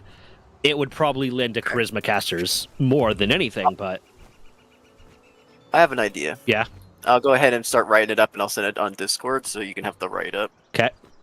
Shouldn't take me very long. Okay. And then I'm trying to look. Okay, what are the special racial abilities that come with this? Because, some of the stuff that is being given by Fiend would be counteracted by Aasimar or by Celestial, but some of the stuff would just kind of build on each other. And okay, what do we? Obviously, they're going to get dark vision. If it's not human, it gets dark vision. I think dark vision's so stupid at some point. Yeah. It just so becomes very redundant, and then there's always that one player that's like, "Excuse me, I have dark vision. I can see what's going on over there," and be like, Yeah, "Bro." but what we did was we cast darkness. We cast darkness. And the way one of my DMs kind of ruled it too is like, yeah, you have dark vision, but unless it specifically says you have clear vision in the dark, you're still not seeing everything in detail. You can see, but you're not seeing in detail. So you still might have a disadvantage, or you might not be able to see everything kind of thing. Which makes sense to me. That makes sense. There's a difference between being able to see in the dark and being able to see as if it were day. Right? Yeah. But then, I hate when people Didn't mean to send that yet. try to make things that make it rough for the DM. If the DM is trying to give you an exciting challenge and you're using everything possible to make it not that because you're more interested in winning in the most creative and like just not fun way than you are in playing the fucking game. I mean, there's some people that there's a table for you. There's definitely a table for you. It's just don't go to mine. Because one, Don't go to mine, please. if I'm the DM, the first thing I'm going to say if you start being a dick is rule of cool. In the book, in the fucking books, it says that these are guidelines. It's the quote from fucking Pirates of the Caribbean. It's more like guidelines than actual rules. And the DM is the overarching power.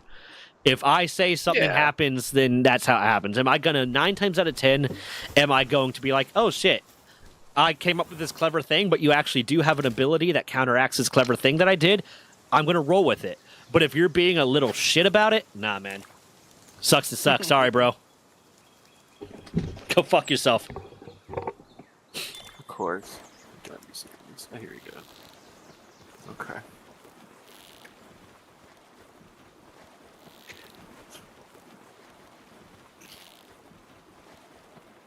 God damn it. Ah! This fishing is a bit of a bitch sometimes. Fucking stop! I didn't even think I've unlocked a fishing ball. Why not? Oh, it is actually I'll try really the loot you get from fishing is stupid. It's so good. Yeah, I mean, I got some alpha pals. Ooh, I just got a Azurobe. Okay, so Stumpy, add that to the list. Azurobe. Azurobe is one that you can get. He, they, she, whatever came out. This is their first time chatting, asking what pals you can catch from fishing because there's not a list anywhere yet. So I just said, "Fuck it." Oh, I'm only streaming until 4 today, so I'm gonna figure it out. You got what? You can get Azure in the first tier of fishing. You can get Azuro. Charcoal? You can get Pen King, which is really good. Mm-hmm. I think you can get Surfant. I got Surfant, yeah. You can also get Turtanackle. I just got the a one that's a blue helmet. Yeah. I think Fwack is in there. I got a Fwack, yeah. I got Crojero, I got Kelpsea. Crojoros, Kelpsea. Celeray. Celeray, yeah, that's another one. So like that's the basic of the beginning. Now when you go up to the next tier of fishing, you get Is it based on location or based on fishing rod? Your fishing rod helps you to catch it, and I will say it is significantly harder if you go to higher places. And your bait, it helps you to catch better things. I pulled up diamonds, but you while don't fishing. technically need a higher tier fishing rod to catch higher tier pals. I'm gonna be completely honest. You really want the higher tier fishing rod But you to go after don't them, technically need it. Technically, yeah, but you're gonna have a hell of a But time you don't with that little technically mark. need it. Good luck. Every time I've gone after like I have a dark master. vision. I just want you to know that. I have dark vision. Why am I helping you build this character? You know my favorite thing? You'll get a kick out of this, Mask. I don't know if I've told you about this. So, like, the campaign I'm in, quote unquote, is a rotating DM thing. So we basically we take turns DMing, and so far it's been mostly me and Dan. But we rotate around so everyone gets a chance to play, everyone gets a chance to like DM kind of thing. No one gets bored of it. But we have Dan as our head DM, so like if there's any questions about can I do this with a character or a campaign thing, it defaults to Dan because you need like one centralized DM. But one of the things he ruled for my character Halfling Chef that I can do, because Halfling Chef is an arcane trickster and he has a familiar, and his familiar is a rat. So one of the things that he could rule I could do, because he is a chef, his character background is he is a chef. That's the only thing he gives a shit about. Ratatouille. He's fucking Ratatouille. So, God damn it! if I manage to and then I have Mage Hand. So if I can get Ratatouille on someone's head and that person has hair, they have to pass a Wisdom saving throw, or I control them. And every turn, they have to pass a Wisdom saving throw, or I control them. I'm Ratatouilleing them. That is something he said. I'm going to give you that. And then like I took Mage Hand, so now when I do play him, I just try to use Mage Hand to sneakily get. And since I have the feat, I get my sleight of hand on my Mage Hand. So I try to get Remy. I call him Remy. Onto the enemy's head to see if I can control him. I thought that was a fun little thing he let me get away with. That is pretty funny. Yeah. Very comical. Yeah, I mean that's ultimately the goal of D&D is to have a good time. So like rule of cool should lead a lot of times. I agree completely, and the game master is included in that. So like if everyone's having fun at the table, everyone's having a good time. So. I mean that's the big thing. Is why you need a session 0, and you need to make sure you pick the right people. Because everyone gets something else out of D&D, so you need your table to be kind of on board with each other. Like, my favorite thing in D&D is atypical combat. Like, I don't want combat to always narrow down to, okay, now what spell are you casting or what action are you taking? I want you to describe the environment to me and have things in the environment that I can try to interact with to do something, like, goofy with. Like, one of the last fights we were in, or the last sessions we were in, I tried to put a bucket on someone's head because we were in a kitchen. We described that there was a bucket because they were trying to put out a fire that I might have started. I might have started a fire. I have an alchemist jug, and all my characters, like, early on, I buy a bunch of flasks of oil. You're totally the troll of the group, aren't you? The little troll, the goblin that you have to keep an eye on. Not always. It depends. It depends on the character. Now, when I'm playing one-shots, yeah, a lot of times I kind of go murder hobo. But it depends. It depends on the character and it depends on the situation. But there was a reason to start this fire. There was an actual reason to start this fire. We were trying to sneak into a castle. I have a bag of tricks. So we were trying to sneak into a castle to kill a fiend, essentially. We found out what it was. Hey, what's up, Staley? So, before we approached the castle, my character's an orc ranger. I pulled out from my bag of tricks and I got a giant badger. Giant badger has a burrow speed. So, I was like, wait, badger time. We can do badger. And one of the guys with us was a Harengon. We can do badger time. We can do badger time. So what we're going to do is we're going to split the party, but this time it's a good idea. It's a good idea to split the party this time. So you guys go around the front of the castle and you try to distract the guards as much as possible.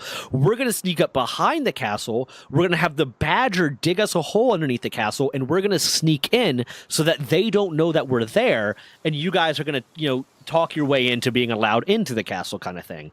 So essentially, our job was to set a distraction. Our job was to set a further distraction. So when we got into the pantry, I started dousing everything in oil and set it on fire because distraction. So it was a good idea. The fire made sense. Setting a fire made sense in this case. It wasn't me being a crazy murder hobo. It was a good move. It was part of the strategy. I was disappointed that I gave the badger a command to continue to dig underneath the walls while we were busy, because in case we needed to escape, I was thinking if he's got a burrow speed of 10 feet, that's 10 feet every 6 seconds. If this fight goes on long enough, then he could dig out the walls, the substrate for the walls, the foundation for the walls, and the walls will collapse, and that'll provide another distraction, and we can escape. Dan didn't do anything with that. I was like, oh, come on. At least let me know that we don't need to do that to escape. At least let me know the walls collapsed, please. I want these walls collapsed, but yeah. So I don't go full murder hobo, but I do like to be tricksy. I like to have the environment described, and I like to have the world described in a way that I can interact with the environment to cause a unique effect or to help me out in combat kind of thing. Yeah. Yeah, get a tactical advantage, right? Yeah. You want to know, especially when it comes down to you're in a situation where conflict might break out. Yeah. You want to know what tools you have around you or what the setting is, because maybe the footing here isn't solid. I didn't know that at first, so I wouldn't have started the fight if I knew we were on a rocky ledge. I don't know. Yeah, and then so this last big fight, the big boss, the fiend that we ended up having to fight, we didn't know going in that was a fiend. We figured out that it was a fiend. And I had gotten, because we use at the end of every session, or at the end of every mission, every quest we go on, we roll for out of this book that Dan has that has 1,000 custom unique items kind of thing. So we roll D1,000, and then we get our items based off of that. We get whatever gold we're going to get for the mission, and then we get items based off of that. And I had gotten 5 candles that created a 20-foot radius that demons and fiends could not enter. Spirits and fiends could not enter. Spirits and fiends, or spirits and demons, either way, could not enter. So we get into this situation. We open this big ass set of doors and walk in, and there's a fiend there that we had to fight. So what I did was I set the fucking candle right at the door that created, so there's a 20-foot radius he can't get to, and then every turn I would pop out from behind the wall next to the door, take a few shots, and then go back behind the fucking wall. The fiend couldn't fucking attack me because he couldn't see me, and he couldn't get to me because of the 20-foot radius. That was a really good way to use the environment to help in a fight. It was cool. I liked it. It was fun. The reason I tried to put the bucket on the guy's head was because we're trying to take him alive. So we were hoping that if we could blind him, because the Harengon. But we also had set up for in that same fight where I tried to put the bucket on the guy's head. I was using disguise self to pretend to be one of the servants at the castle, and they ran past me to get into a room to get more water to put out the fire that I had set, and I used rope trick, hung my rope trick, 10 feet in the air, so that our paladin and then our Harengon could be hiding in the rope trick, and when someone passed underneath them, they were going to jump down and sneak attack. So the Harengon jumped on one of their heads. We had 2 guards, jumped on one of their heads, put its hands around them, and was blinding them, and just had to pass a grapple check every time, a strength check, a post-strength check to be grappling them to blind them, so they had blindness. And then I wanted to blind the other one, because we had to take one of these guys alive. We had to interrogate one of them, essentially. So the hope was that if we can blind them, make the fight a little bit easier, and then tie them up, then we could keep them alive and interrogate them, kind of thing. I also ended up using the rope trick because I had fucked up earlier in the session and was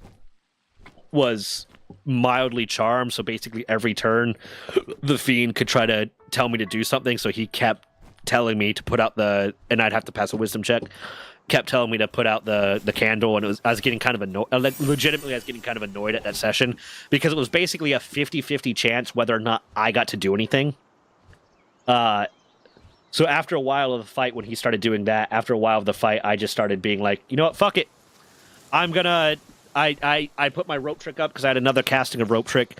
I put rope trick up and I hid in the rope trick because effects cannot go through the portal. And I said, fuck it, I'm staying out of this fight. Once he cast darkness so that I didn't know where he was, so even if I had a turn, I wouldn't be able to effectively shoot him with an arrow because I was going range for this. I was just like, it's not worth it for me to try to participate because there's a 50% chance that I don't even get to decide what I'm doing. And then even if I do, I'm probably going to miss the attacks. I'm hiding in the rope trick. So every round I was like, what do you do? I was like, I stay in the rope trick. It's like, if this fight goes on for more than enough rounds, I want it ruled that I took a short rest. That's what I want. It's like, okay, cool. I'm really starting to like rope trick though. I'm really starting to like having rope trick. Yeah, that's very strong. Just a place to hide away. Yeah. Even Aliaman's tiny hut is busted. There's many uses. We used that, but to get a good long rest in earlier, in the previous session,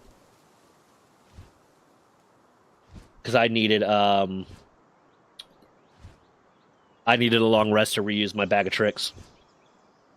It's so good. I had a bunch of assassins trailing a group of people, of adventurers. Yeah. And they set up pretty much like a compound because they knew that they were the next targets. Yeah. And so then when they had an NPC with them, and the NPC's like, I gotta go take a leak. And they're like, well, don't do it near here. You gotta walk over there. He's like, but I might get attacked by an assassin. He's like, we don't care. So they pretty much forced him to go over there. And while he's taking a leak, he gets shot with a poison dart and falls over, foaming at the mouth. You want to know? So they start. Go. His mage hand and start kind of pulling his body slowly back. I'm like, by the time you get his body back to where you guys are with mage hand, he's already dead. Why did you do this to this poor guy? You want to know my favorite thing that happened? Because we had one of the cool things about doing this rotating DM thing and everyone's doing a different session kind of thing is the fact that even if someone misses a session, we host a one shot without him kind of thing, and it's within the same universe, it's the same characters, and they just miss his one shot. So we had one. It was me, Logan. Or no, it was me, Alex, Stack. I think me, Alex, and Stack were the players, and then Dan was the DM. And we went through the whole session, but we started. It was late. People had to get home. I had to leave, so we didn't do the wrap up stuff. We didn't do the wrap up where we got our rewards and we got everything and blah blah blah. We said we'll do that next session, and then a few of the people, I think Stack and Logan or Stack and Alex showed up late to the next session, so we said fuck it, we'll do the wrap up for the previous session at the end of this one, so that we have time to get this session in, kind of thing. So we did the whole session, and the entirety of this one shot was based around us getting sucked into a magnificent mansion, essentially, that there was an illusion that was hiding something. There was an illusion that was hiding a door that we had to go through to deactivate something and blah, blah, blah, blah, blah. Mind you, It was an illusion. Mm-hmm. It was an illusion. When we wrapped up the session, we started wrapping up the session by... I'm popping up my D&D Beyond right now. We started wrapping up the session by saying, okay, we'll do the wrap-up for the previous session first. We'll roll our rewards for that session, then we'll roll the rewards for this one. Or, no, we did it first. Either way. The reward that I would have gotten for the last session, I would have taken into this session. That was the primary obstacle was an illusion. Do you want to know what it was? What? It was a special item called the Gauntlets of Clearsight, which you can see through all illusions by forming a triangle with your hand, and the gauntlets constantly change appearance. So if you form a triangle with your hand with these gauntlets on and look through it, you see through all illusions. That would have been my reward for the previous session that I could have taken into this one, that the primary obstacle was a fucking illusion. Like the Illuminati hand signal? Kinda. Yeah, I guess so. And I didn't have that for this one. So now, like, in the next session, what I made it a point to say, I want it understood that at any moment, that if I don't specifically say it and we are walking or searching around somewhere, I am, in fact, holding my hands up and looking through the triangle to see through illusions. I want that understood. And they're like, okay, cool. And the only times I wasn't able to do that was if I had to physically, like, hold something. Down for some Bronzebeard or something later? I'm going to be... today's a short stream. I'm going to be done in about an hour. It's Dez's birthday. So, we're like... happy birthday, yeah, Dez. right when she gets off work, we're going to be going out for her birthday. Hell yeah. Yeah. Is she feeling better? I heard that she wasn't feeling good. Yeah, she's feeling better. I think it was like a 24-hour cold kind of thing. Like, she was feeling really, really shitty. She slept most of that day and then started feeling a little bit better. And by the next day, she was feeling mostly better, kind of thing. Part of me was like worried that she got like feed her? Bird flu because of that bird we rescued. She handled it by hand. Like she picked up this starling by hand. I was like, "Did you get bird flu?" But it went away in a day, so she's fine. I was like, "Well, yeah." She just picked it up straight up by hand. Not the best maneuver when handling a wild animal. I mean, sometimes you gotta do what you gotta do to save the poor thing, so... Yeah. Well, see, what I did was didn't pick it up by hand and put it in a box and moved it around everywhere from a box and then took it to VBCPS. VBSPCS. VB Virginia Beach Society for the Protection of Animals. For Society for whatever the fuck it is. SPCA. Has nothing to do with Child Protective Services. His name's Pete. She named it Pete. That's adorable. Yeah. But no, I prefer, like, the one thing I'll say, because the friend I talked about earlier that I don't think he should be around children, he was the DM for the previous campaign that I was in, and I left that campaign because of him, because I found out some shit about him. I left the campaign. The one thing I will say to him was he was really good at working in your character backstory to stuff and working in stuff for your character, which I also like really like that. Like if I come up with a creative character, like my halfling chef character, part of his whole thing, his whole background and the way I played him for a while there was that he did not give a shit about money. He did not give a shit about anything, and every mission he would go on, he wouldn't ask for a monetary reward. He wouldn't ask for anything like that. He would specifically say, I want, like, the local grandma's, like, secret family recipe. Or I want access to, like, seeds for some of your local fruits and veggies. Because one of the things is, like, in this campaign, we are interdimensional travelers kind of thing. We're part of an interdimensional adventurers guild. So we'll travel to, like, different dimensions and stuff. But I want this. Basically, he's constantly seeking things to improve his cooking skill. And I was hoping that what would end up happening would be there would be things that were led into that the fact that he is a very good chef and the fact that these are the things he's asking for would get him some bonus or some ability or there would be something worked in that if I properly rolled and properly RP'd the fact that he is a chef, maybe we get like a persuasion roll done and we get extra information because he cooked a really nice meal. Or maybe like one of these special ingredients he uncovered had magical properties, and if he cooks with it, something special happens. And it's not OP, but there's like some benefit to this RP that I had set up and stuck to. Never happened. Never once. Never once was there a single thing where the fact that he was a chef and I RP'd him as a chef that only gave a fuck about cooking and shit like that actually played in. And that was kind of disappointing for me. Because I like when like the DM works in the fact that you play a character a certain way to kind of give you not necessarily an advantage, but a different way to handle situations based on that.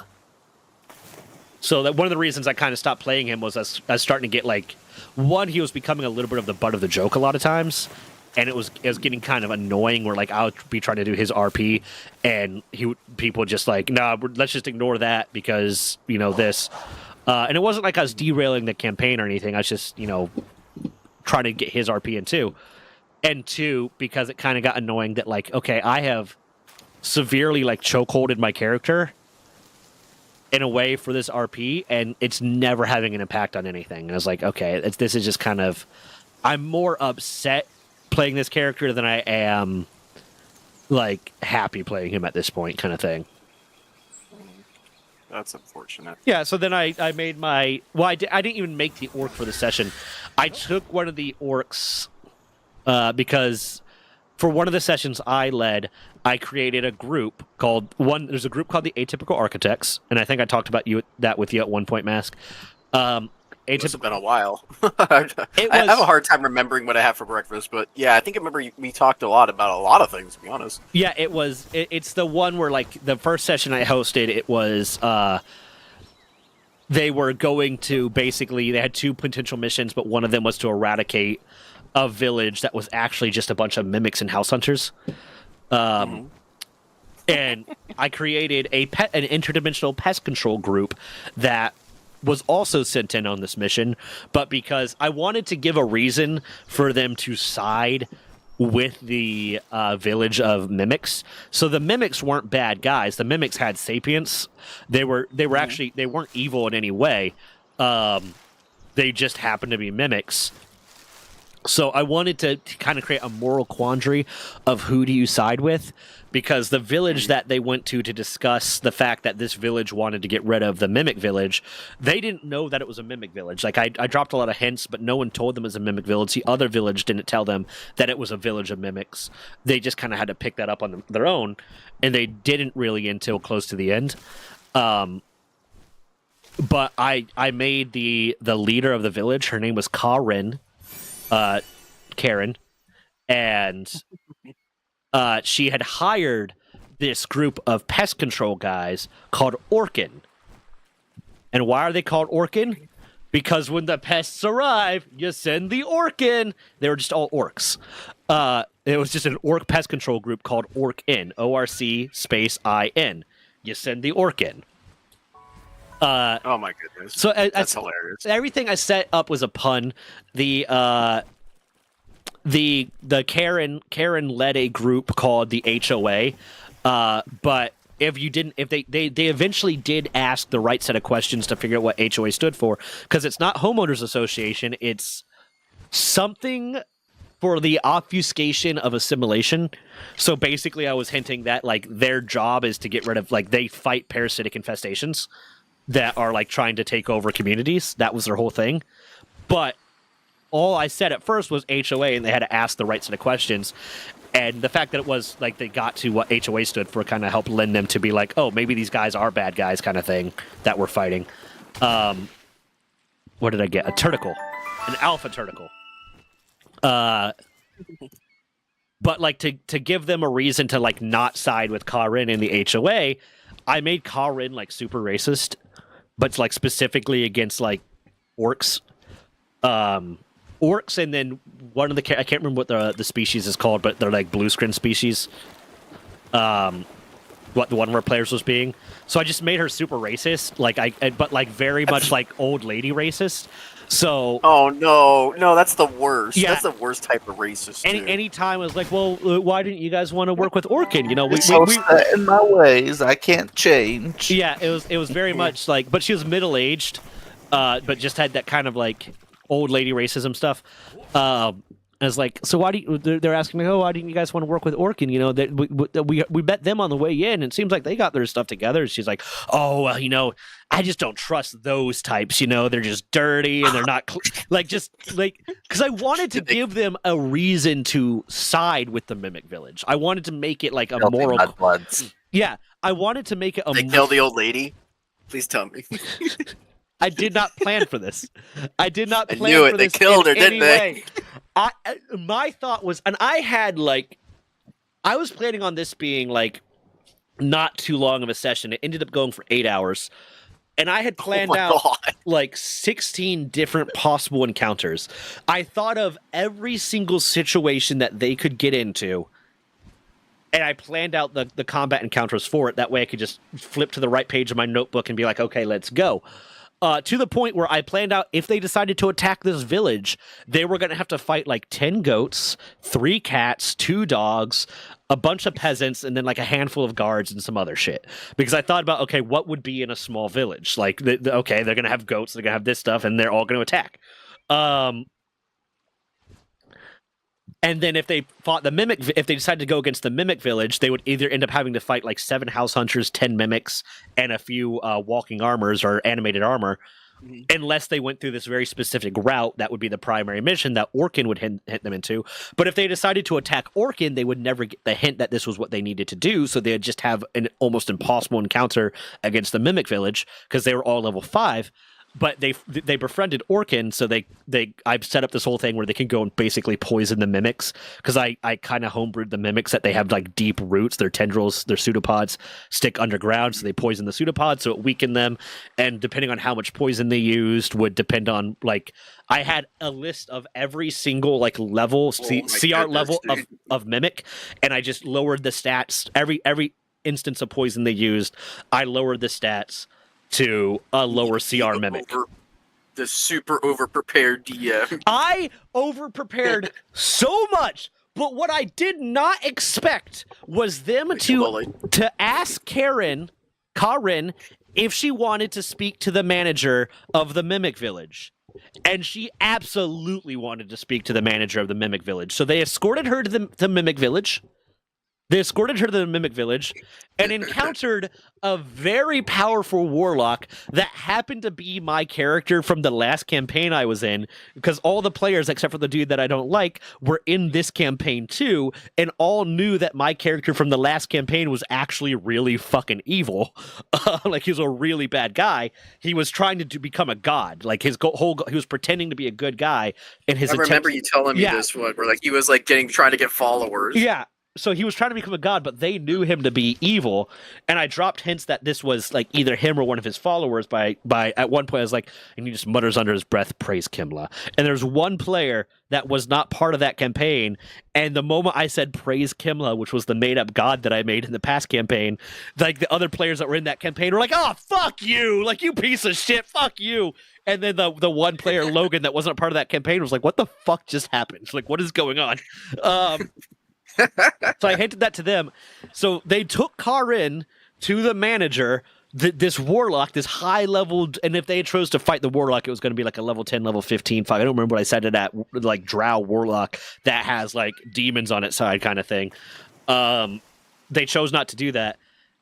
And this whole RP raid out where like Karin, and it was me as Karin arguing with me as my character from the last campaign, just back and forth. Like, well, you know, I want to speak to your manager. I was like, are you the boss around here? I was like, well, I'm in charge of this community, but I wouldn't call myself the boss. I was like, well, who is your boss? I want to speak to your boss. I was like, lady, you don't want to speak to the boss. No, I want to speak to your boss right now. I was like, okay. Snap fingers. She gets sucked into basically hell. She gets sucked into the fiend dimension and sacrificed to this evil god. And then like the players were like, "What the fuck?" It was like, "Oh, she wanted to speak to the boss. Do you want to speak to the boss?" It's like, "No, we don't want to speak to the boss." She's like, "Okay." It's like that was the one thing I did not anticipate. I did not fucking anticipate them going to sacrifice Karen. So, but then they still attacked the Mimic Village. So when all was said and done, and they went back to the guild hall, the interdimensional guild hall, to get the reward for this mission. Like, how much do we get for the reward? I had to roleplay the guild hall leader, and it's like, you killed the leader of the village that gave you the one mission, and then you destroyed the other village that gave you the other mission. You didn't complete either of the quests. You're not getting a reward for this. It's like, they're like, well, we didn't technically kill Karen. We just, like, she just went to speak to the manager, and whatever happened. I was like, they don't care about that. You found your chest to roll your special items, so they got their 4 special items, but like they weren't getting a monetary reward because they sacrificed the leader of the village to the fucking like. And it was like at all this planning that I did, I planned out 16 encounters, 16 combat encounters when there were like 4 that ended up happening. I planned out every possible thing they can do. I thought of like, okay, if they roleplay this with this person, they're gonna be pissed off, but if they do this, they're gonna be. I planned everything out. And then they still managed to do something I didn't expect. I was furious. It was great. I loved it. It was so much fun.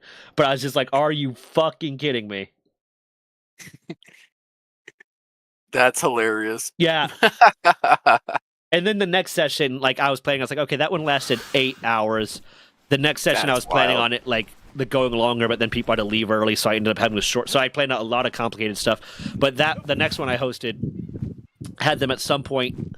What I was doing was they were basically, without realizing it, they were doing ghost extermination because the big boss at the end was supposed to be a haunted revenant, which you know what a haunted revenant is? Yeah.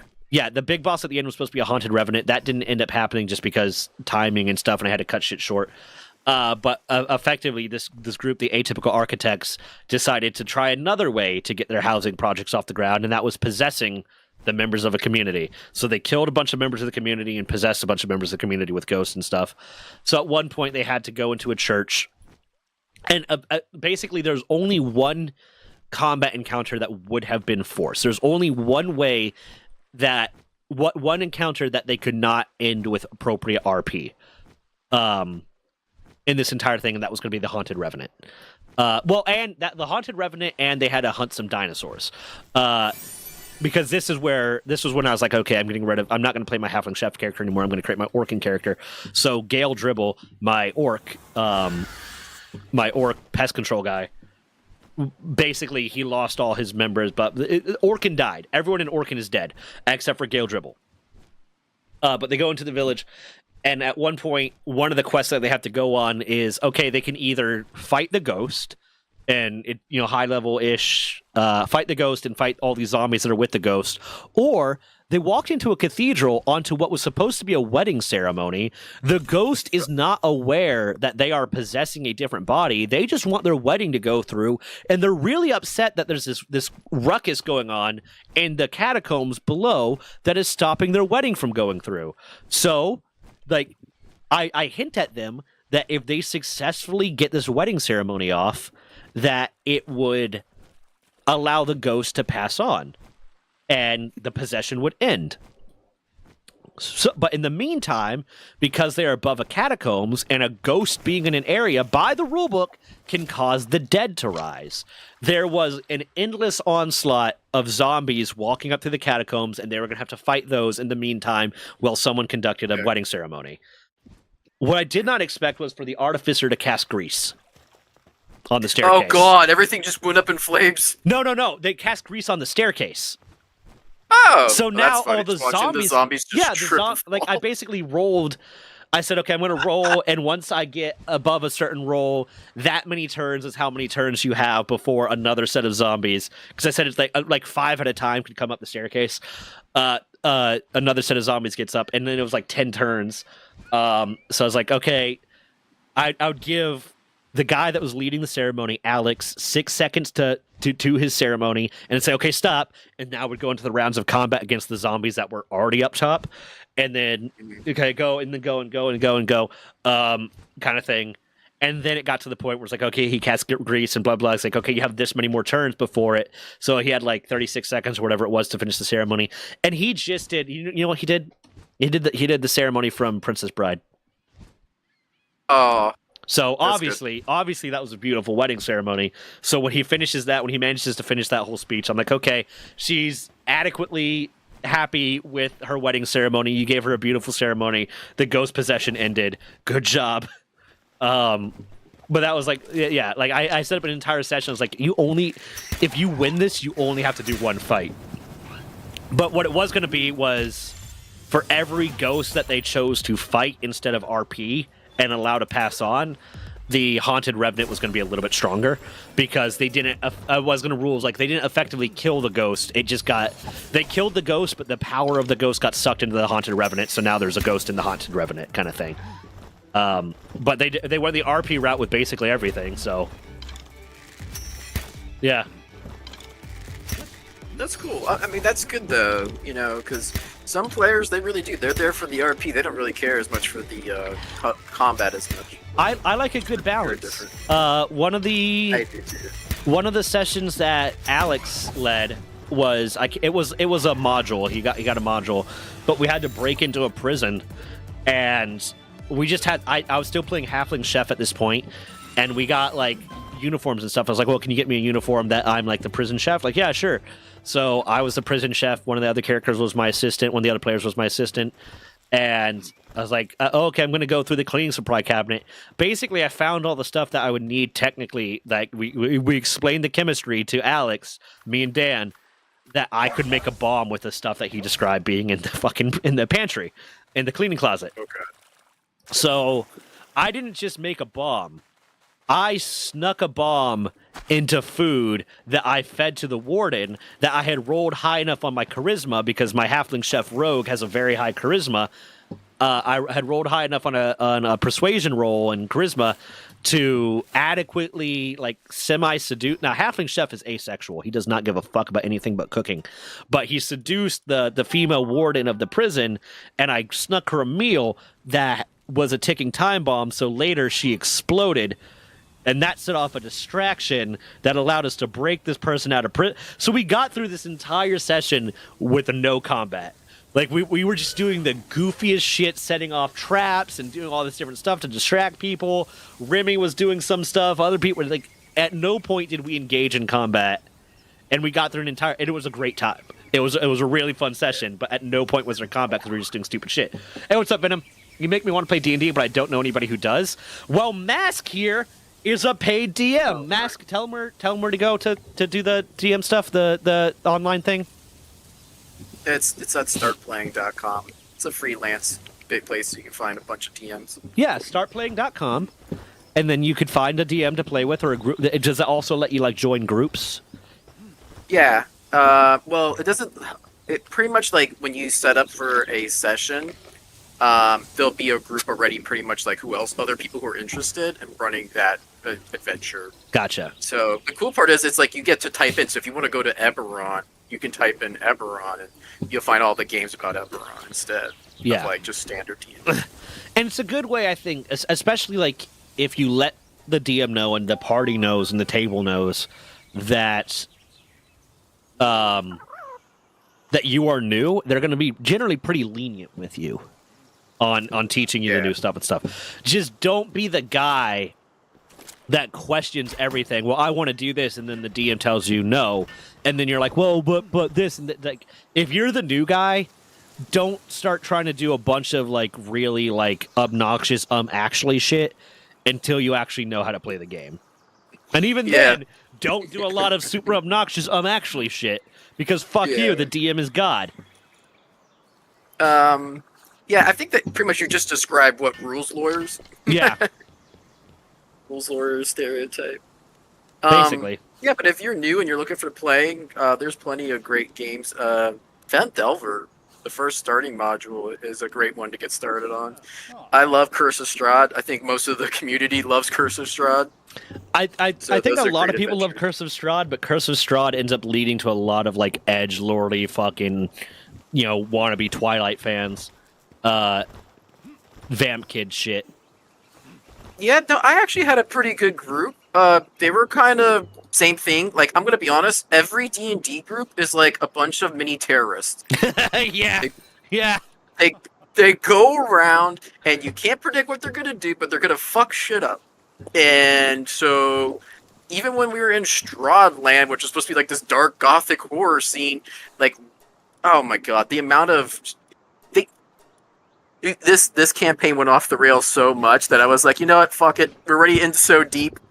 I gave him the deck of many things.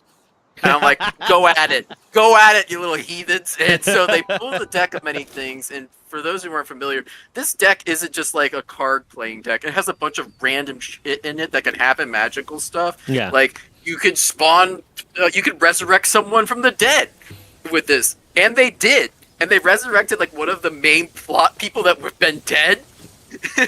And so it was very interesting when they had their moment and they came back. And they were like, what the hell happened to me? You know, like all this shit. It was just, I don't want to give away too much because I would rather you guys play and experience it. The cool part with Curse of Strahd and the way I run it, and I hope other DMs do this too, is there's a lot of love for it, so there's a lot of outside third-party stuff you can add to it. Such like, there's like this whole scene where like Strahd's dancing or singing with like his beloved or whatever. And there's people online who've made an entire song. They wrote a song, it's on YouTube, and you can play the song of Strahd's kind of like this scene, and it's very nice. And there's also another add-on that people really enjoy, which is about like an orphanage, which of course, why wouldn't the terrorists want to go to the orphanage? And, Nothing burn good the ever orphanage? happens when you include an orphanage in a D&D campaign. Yeah, I'm gonna be honest. I don't know why, dude. My youngest group, you're not gonna believe the crap they did. Okay, so they were like, "Oh, we're gonna recruit. We're gonna get we're gonna get an NPC, pretty much like follow our group, or we're gonna see what we can do to help the area." So they go to an Have the orphanage. party goblin. Yeah, and they hold tryouts for the orphans to join their group. These are a bunch of like 10, 12-year-olds, and I'm like, you realize how like I'm not saying the curse words or whatever. This is so fun. I say fucking like, shit. we are and making the damn all orphans. the time. You're good. Yeah, they were like making them compete against each other to see which one was the best. And I'm like, this is so messed up. So I mean, then again, the youngest player I had, he was like, he used his water bending kind of like water magic, and he's like, oh, one of the guys got like slashed open and he was bleeding out. He's like, can I push the blood back into his body? And I'm like, well, it's on the floor, it's pretty dirty. He's like, I don't care. And I'm like, well, that sounds metal. he's gonna get Let's do sepsis, it. but that'll kill him in a few days. Yeah, You have he's time like, to "I'll do it." interrogate him. I was like, oh my god! So he forces the blood back into this Oh my guy's fucking God. body. The way you just said body, this guy's body, like you were upset by that. Well, I mean, it was An upsetting thing to watch. disturbing Yeah. at the moment. It's still disturbing. We still remind them. He's over there like, yeah, I gotta go study for an exam. Bye, guys. And I'm like, okay. God They're damn. brutal, man. Yeah. Absolute terrorists. You like my unicorn surfrent? I love your unicorn surfrent.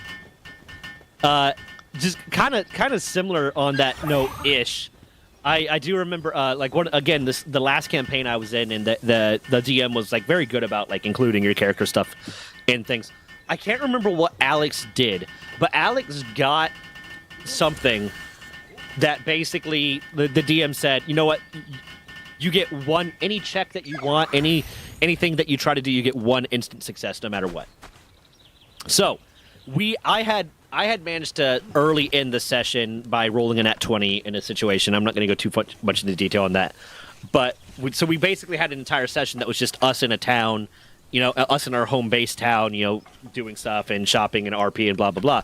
And my character was my character that was trying to become a god. And he was trying to become a god by getting worshippers for this made-up god that he created that was actually him. And he would use illusion and stuff to make people think it was a god doing it. Like, and it wasn't him casting a spell, it was divine intervention. So I was like, okay, well, like I asked one of the guards, like, hey, where's your local, like, homeless shelter. I would love to go there for a second. And one of the guys in the party, Alex's character, was a chef. I said, "Hey, can you come with me? I want to cook the homeless guys some food. I want to get them a good meal together." So I spent some of my gold. I bought a bunch of ingredients, and I got this meal together. And I said, "Hey," I talked to the guys like, "Hey, what's my chances of being able to cook all your people in the homeless shelter some food?" And all I ask in return is that you let me talk to them for a little bit about Kimla, about my god. And I rolled well, so he's like, "Okay, you can do it," and blah blah blah. And then on my roll for proselytizing, I rolled a nat 20. So, DM's like, "Okay, roll a D100, and whatever number you get is how many followers you got from this. How many people are worshiping Kimla now?" And I was like, "Okay," and I rolled like 90 something. So, Oh my God. I had 90 something followers. A lot. I had 90 something. So I had like basically a cult at this point. Yeah, a small, tiny, A small ramshackle cult, yeah. village. So there was a DMPC that like never entered combat, never did anything. It was just basically the DM's way of giving us guidance in character of what we should be doing when we weren't doing that thing. But like his background was he was like incredibly powerful and wealthy in this town. So I went to him and said, "Hey, I have some followers now for Kimla, and I would really love an opportunity to build a church for them. So you have a lot of land. Could I get like a few acres of that land to build a church on?" And I was going to have to roll to succeed in that. But before I got the chance to roll to succeed in that, Alex said, "I joined him in this conversation because he was physically there, and I'm going to use my instant success."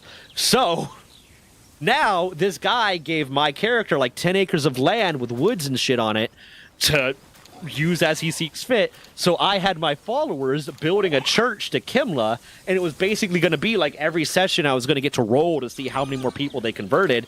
And I told some of the followers like, "Okay, your guys' job is to proselytize and travel to all these other places and all these other islands," because this was like a custom world where like there's a bunch of islands everywhere, and proselytize for Kimla. And there's going to be a roll every session to see like how many more followers. And when we go to a new area, roll to see did I establish did my followers already establish a church in this area, and blah blah blah. Also, we're gonna have to go on an island, and what we were doing was renting ships. But I told some of my other followers like, "Hey, you guys should build us a ship so we could further spread the word of Kimla."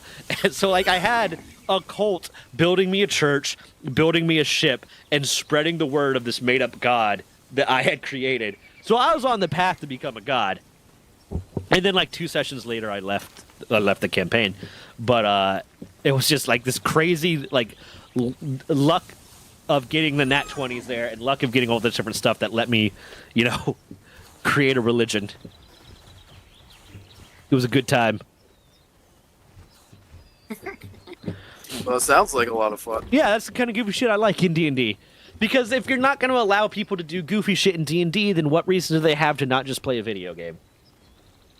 Yeah, that's true. You want to be able to express your imagination and creativity to a point where like a video game really can't keep up with that. Yeah. But it was a good time. But Mask, how would you feel about, since Staley here is wanting to learn D&D, how do you feel about one of these days hosting a live play one-shot for stream to maybe help Staley learn how to play? Yeah, we can. Yeah, I've got a few one-shots already pre-designed and planned. My one-shots usually last about 4 hours. Okay. That's usually the idea. Yeah, and we'll have to assume a little bit longer because Staley is brand new, so stuff will have to be explained to him. Yeah. But yeah, there's things you can do. Yeah. I'm trying to think. The one shot I have already like locked in my brain. I could run probably in my sleep. It's kind of have a little bit of a murder mystery to it. Okay. Let's fucking do it. Let us know when you're free. What days you're free to do this? And then, how much longer do you think you got on your TTRPG system you're making up? Oh man, this has actually been so nice this weekend. I've just switched gears and played Pal World. I'm sorry. I'm sorry for restarting the server. No. I've been so excited because I don't know. Something about me and Power World. We go back and forth. It's a love-hate relationship. It's a great game. It is, and I love this new DLC. And Terraria is a huge, partnership. And I've already been to the Terraria area. It's cool, man. Yeah. I haven't been to any of the. Yeah. I had the server up for a while now, and I just keep getting distracted. Yeah, no, the fishing's really cool. The new bandit camps are cool to Those check are out. really cool. The treasure maps, there's a lot of new small islands Yeah. on top of just the Terraria area. I would say, Are you on the server yet? Yeah. He's online man, right now. Yeah. Oh. When Is is yours your the one meeting? by that camp? Mine's the same as this, Miles Miscellaneous. Oh yeah, I gave you a crossbow, then the server reset, Oh, dude. okay, yeah. Yeah, Yeah, I'm not there anymore. I was am so I am bummed. the person where you find my base one day, next day it's not there. Yeah. I've been scouting out where I want to redo and do a whole new base. So I think I'm gonna do it on the south side of the mountain. In the what area is Known it? as snow area, or are you talking about like the No. lava mountain? Lava Mountain. Like I'm okay. I'm looking northwest of Fisherman's Point. Okay. Actually, that's what I'm gonna do. I'm gonna go fight Jet Dragon. Oh, I need to make better spheres. Are you already leveled up to fight Jet Dragon? I think so. I think I could handle it. I got What level are you? Because he's 55. I'm 45. Fuck you. I should be able to handle it, dude. Dude, you know How are you I leveling up so quick? He's a pro gamer, bro. Yeah, no, I'm a pro pal worlder. But no, best way to level up. I mean, usually it's just catching pals. Like Yeah, catch 12 of As each you is can. a quick way. Yeah. Yeah. that is the way. Also, like the XP modifier that's currently on is like 1.5, nuts, yeah. So it's been much nicer. Yeah, I figured since we're doing a reset, I didn't want people to have to grind as hard to get back to where they were, kind of thing. But Especially, dude, they even added new moves that look really nice. yeah, I've seen some new shit. But yeah, no. How much longer you think you got on your TTRPG I system? am. So I've already done like the intro, how to play the system itself. I am doing the weaponry at the moment, and I've already have all the artwork for it. I'm also getting artwork done for with my artists that I work with, POIs, a bunch of them. Because the idea is once I'm done with this, the next book is going to be like kind of like a roguelike dungeon Mhm. to help people get started. Yeah, So you can go through and then like like a trial one shot that people can learn the system with. repeat. Yeah, but like each time you play it will have different results, so it's not always the same thing over and over and over again. Yeah, It'll be like, okay, I went in this, what changed? Okay, if I go back in on this day, it'll be this, and then you can uncover secrets that way. yeah. So that's the idea. But that's the next project after this. But right now I'm finishing up the weapons. I already have the armor, but I need to get it written up. If you need help building like an app for it, I can help you with that. Oh, that would be cool. Yeah. I guess once it's out, we'll see. I do know that one of the things I've always wanted to, maybe for like maybe like making a class next time, is when I played BattleTech, they made like a calculator for using like shotgun blasts and how to calculate the damage of like a shotgun blast for like the The pellets cone and then how effect, much yeah. to actually hit. Yeah, and so they were able to calculate the damage using like an app like that. That would be pretty nice. And apparently, it's not too hard to do something like that. No, I mean, So you just got to have the that would be equation. something Yeah. nice. But no, if you need help with an app, I can help with the app side of that. Oh, that's awesome. Yeah. But yeah, whenever Yeah, I know we character talked about shit. before when you were done doing like a one shot on stream to kind of advertise for it and doing a video and stuff, and then doing the like talking to a DM kind of thing rant to help push it a little bit. Yeah, I really appreciate it. The cool part is I still run my regular D&D games, Mhm. every week, and part of it is that it makes me sad when a character has their turn and like especially like a barbarian, right? What are you gonna do? I'm gonna rage. I'm gonna attack the thing. Okay, what did you do next turn? I rage and attack the thing. Like, rinse and repeat. Yeah. Rinse and repeat, and it just keeps. Martial and even classes the worst are part boring, man, for me.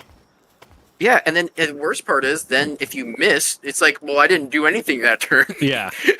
I might as well not be here, and it's like, yikes! I don't want you to feel that way. That's awful. Yeah. So this system makes so even if you miss your original attack, that you get value no matter what.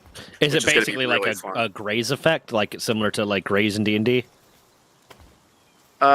I'm not familiar with that. What is graze? Graze is even if you miss. Oh, graze! Like it hits, like Yeah. touches the side. Oh, Yeah, okay. graze in D&D is when you miss, you still do your modifier as damage. No, yeah, I like that idea. Yeah. But I have no, it's that not on a my graze. glaive for my ranger is graze. That way, like, no matter what, I'm doing something.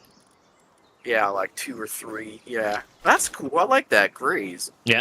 No, it's not a graze. It's more of kind of like I call it a TTRPG, but to be honest, the real name of the game would probably be a TTARPG because you build up like resources that you can use to modify how you handle in combat. So how you use that resource is really how your character performs in combat. Yeah, I think it's So a it good way takes to make more it skill. unique and stand out from just Yeah. like TTRPG. Like it's not just like a D&D Pathfinder clone. It's something unique kind of thing.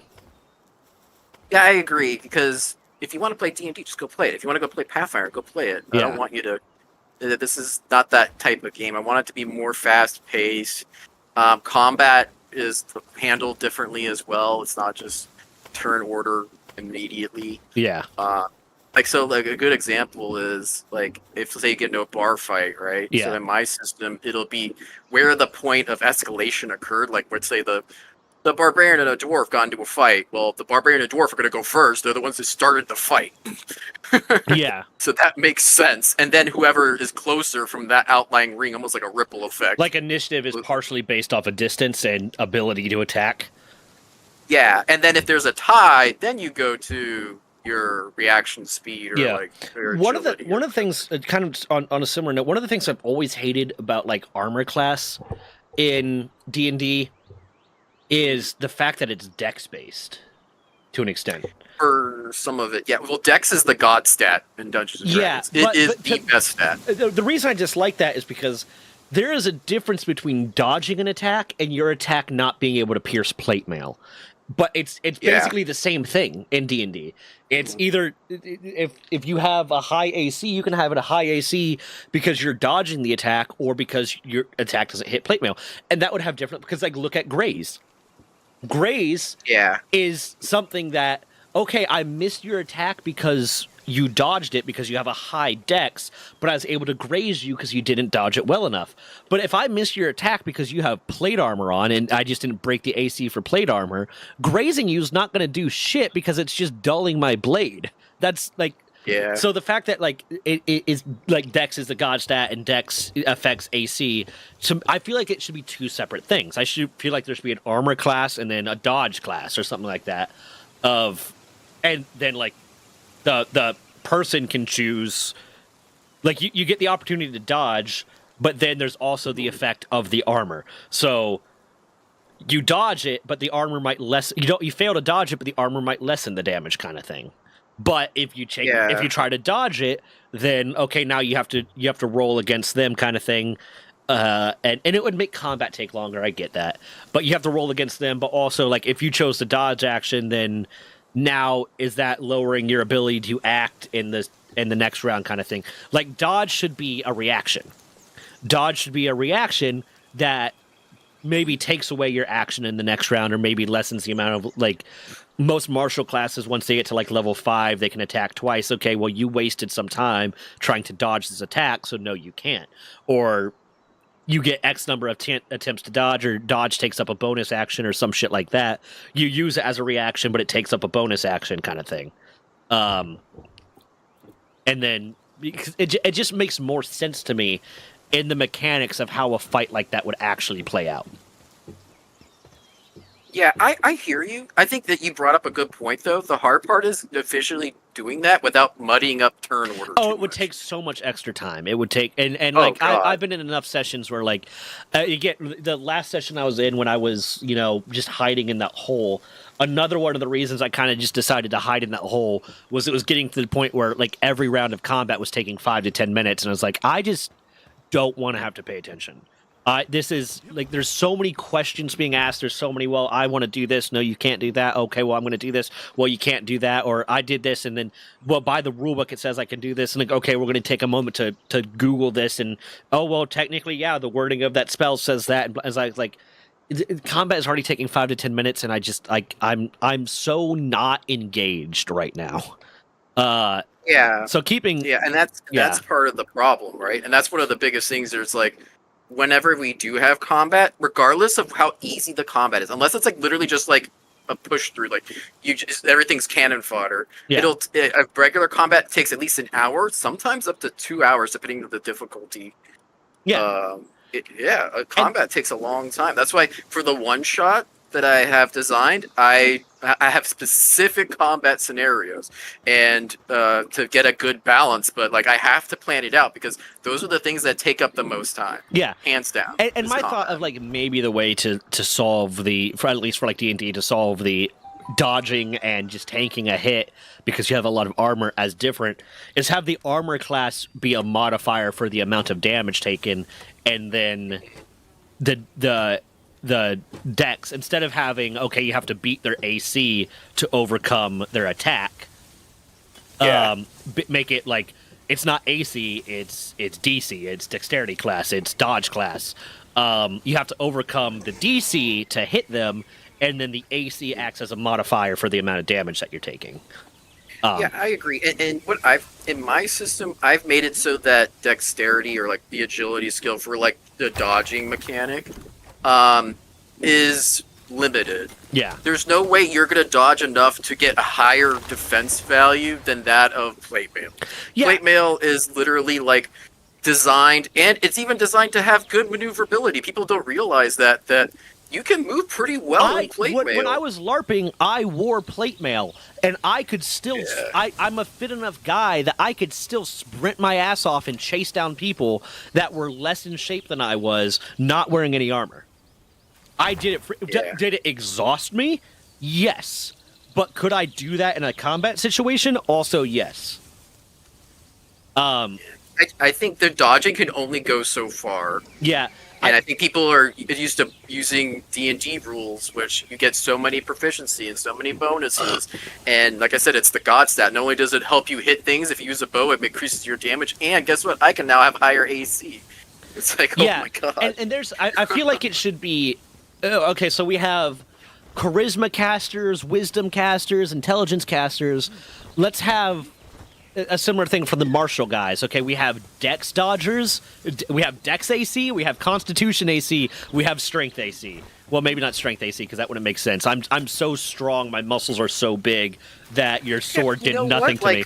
But like, I allow that for my barbarians and my house rules. well, yeah, Like, I mean that's even a fucking thing in like the game, like that exists basically. Like the what is it, the samurai class that was like a homebrew class is, yeah, you're just so fucking whatever. But like have it so, okay, is your armor class going to be based off of, depending on, if you're a rogue, your armor class is based off dexterity because the assumption isn't that you're tanking a hit, you are dodging. If you're a paladin, it's based off of constitution because the assumption is that you're wearing heavy armor and you're tough as nails, so you're tanking the hit. And kind of have it based on, and then that would make more sense to me. Either that or do the armor class as a modifier for the dodging. Because what doesn't make sense to me is like, yes, you have this big dude in heavy armor and he's lumbering towards you real slow. I'm going to shoot him with an arrow. Okay, well, his armor class is 21, so your arrow missed. What the fuck are you talking about my arrow missed? This guy, I am a ranger. I'm really good at this. This guy is moving towards me at 5 feet around because he's gigantic, and my arrow missed?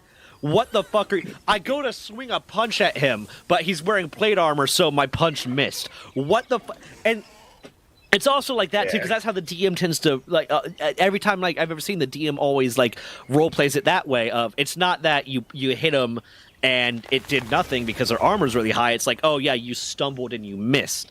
It's like, what the fuck are you talking about? This guy's standing right in front of me. I swung a punch at him. How did I miss? Yeah. It would make Yeah, sense it'd be that more you like said, you hit, but Yeah. it didn't do any damage. yeah, then you roll a nat 1 and you break your fucking knuckles because you just punched some dude in plate mail like an idiot. Like, that would make sense. Yeah, that makes sense. And it's just that logical thing. And ultimately, it doesn't matter because, like, if you changed it, you have a dex-based AC or a constitution-based AC, the combat would play out exactly the same way. It's just the roleplay would be different for it. But I also like the idea of, like, okay, dex is for dodging and the likelihood to hit, and then armor is for the damage lowering of it. And depending on what type of weapon you're using or what type of, like, if you're casting a spell or you're doing this, the armor affects it differently. I feel like that is something, if you kept it that simple, then that is something that once everyone kind of got used to it, it wouldn't really slow down combat all that much, because it'd be the same thing as like, okay, what type of damage is it? Piercing or blunt or slashing? Okay, well, plate armor slashing's not gonna do shit to it. So yeah, but piercing is gonna do a lot to it. Blunt is gonna do a little bit to it, kind of thing. Yeah. I mean, the hard part is, like you said, like, once you get to a certain amount of details, you're getting bogged down in the weeds. Yeah. And then so then when turn order comes up, everyone's going to be like, okay, so what much damage did you do? And you're like, oh, gotta calculate this. Oh, I have resistance to that. I have this. And you kind of have to make it a little streamlined just to make it more of a fun experience. People that love THAC0. Yeah. What is FACO? To hit armor class 0, it was like D&D second edition introduced it, I think. Oh my goodness! Because it was an easier way to do the math. I feel like the people who say they love THAC0 too are lying, and it's either nostalgia, or it's just them being like THAC0 was great because they want to be different. But it was like a chart that basically was supposed to make the math of whether or not your attack hit easier, because like D&D, the original edition, Advanced Dungeons and Dragons, like was really complicated. Your hand came through the ectoplasm that the obviously human opponent you were facing. Yeah. Listen, if you're fighting a human in D&D, your DM's boring. Very rarely are you going to fight a human. But I feel like it's... If you introduce that, like say they had, D&D 5.5 and they introduced Dex AC and Constitution AC or Dexterity, and they changed AC to DC as dodge class, and then armor as a way to lower the amount of damage you're taking. Because also, I like that because that makes it, if you're choosing to wear heavy armor, you will always get an advantage from that heavy armor, whether or not the hit lands. Because right now, as it is, if you're wearing full plate mail and you're taking some of the disadvantages that come with that, and the hit lands, the hit overcomes your AC, that plate mail didn't do shit for you. But realistically, if you're wearing full plate mail and you get hit, it's gonna do something for you. So I feel like there's advantages and disadvantages to it, but it would have to be like a trial edition, like edition 5.5, and see what people think about it, kind of thing.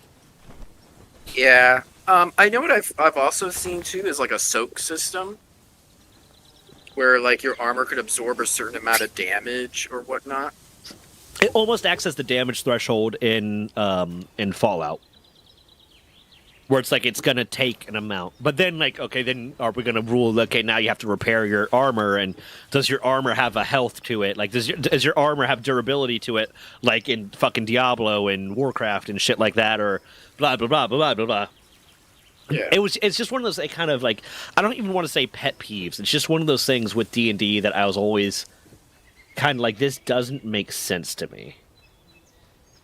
But if they there is like changed no armor maintenance, no nothing to maintain, and well, not that, just the like, how the fuck is you wearing plate armor mean my arrow is missing? Like, yeah, because armor maintenance is kind of like the same thing of how many people really worry super hard about carry weight. Like the one thing that my like DM does worry about. He kind of stopped worrying about it because he stopped tracking it. Was arrows, like how many arrows are you holding, and like you can't keep using arrows if you ran out of arrows, and you have to reclaim your arrows after every fight. Blah blah blah. But like, how many DMs really care about whether or not you have all the proper spell components for most like casual spells? Like for identify objects, my DM made sure like, okay, you had to have a gem worth more than 500 gold to do identify objects. But when it comes down to like casting fireball or firebolt or, you know, thunderwave or whatever, he's not checking to see, do you have the fucking necessary components? It's just, there's certain parts that are rules in it that people just don't track. So I feel like armor durability is one of those things. Yeah, I agree. And at the same time, when it comes to arrows, the only time I keep track of ammunition if it's special ammunition. Yeah. So like I have a player that got like magical arrows, and I'm like, okay, well that's specific. Now I usually give them, because usually the game only gives you like what 5 of them, like a small little amount. Yeah. I usually give them a little extra, knowing that they're probably gonna lose some shooting it off like an airship or shooting it off something randomly. Yeah. And that's the time when I'm like, because my DM kind of stopped tracking arrow usage. Like the first few sessions that he hosted, he was tracking arrow usage, and then he kind of stopped. But like, yeah, if it's special ammo, for sure. Like if you manage to get some special like arbalist or something like that, that's going to do incredible effects. You're going to limit the amount of times the person can use it by saying, well, you need the ammo for it, kind of thing. But when it comes to like arrows, let's just operate under the assumption that they are reclaiming their arrows and they have enough arrows and blah blah blah.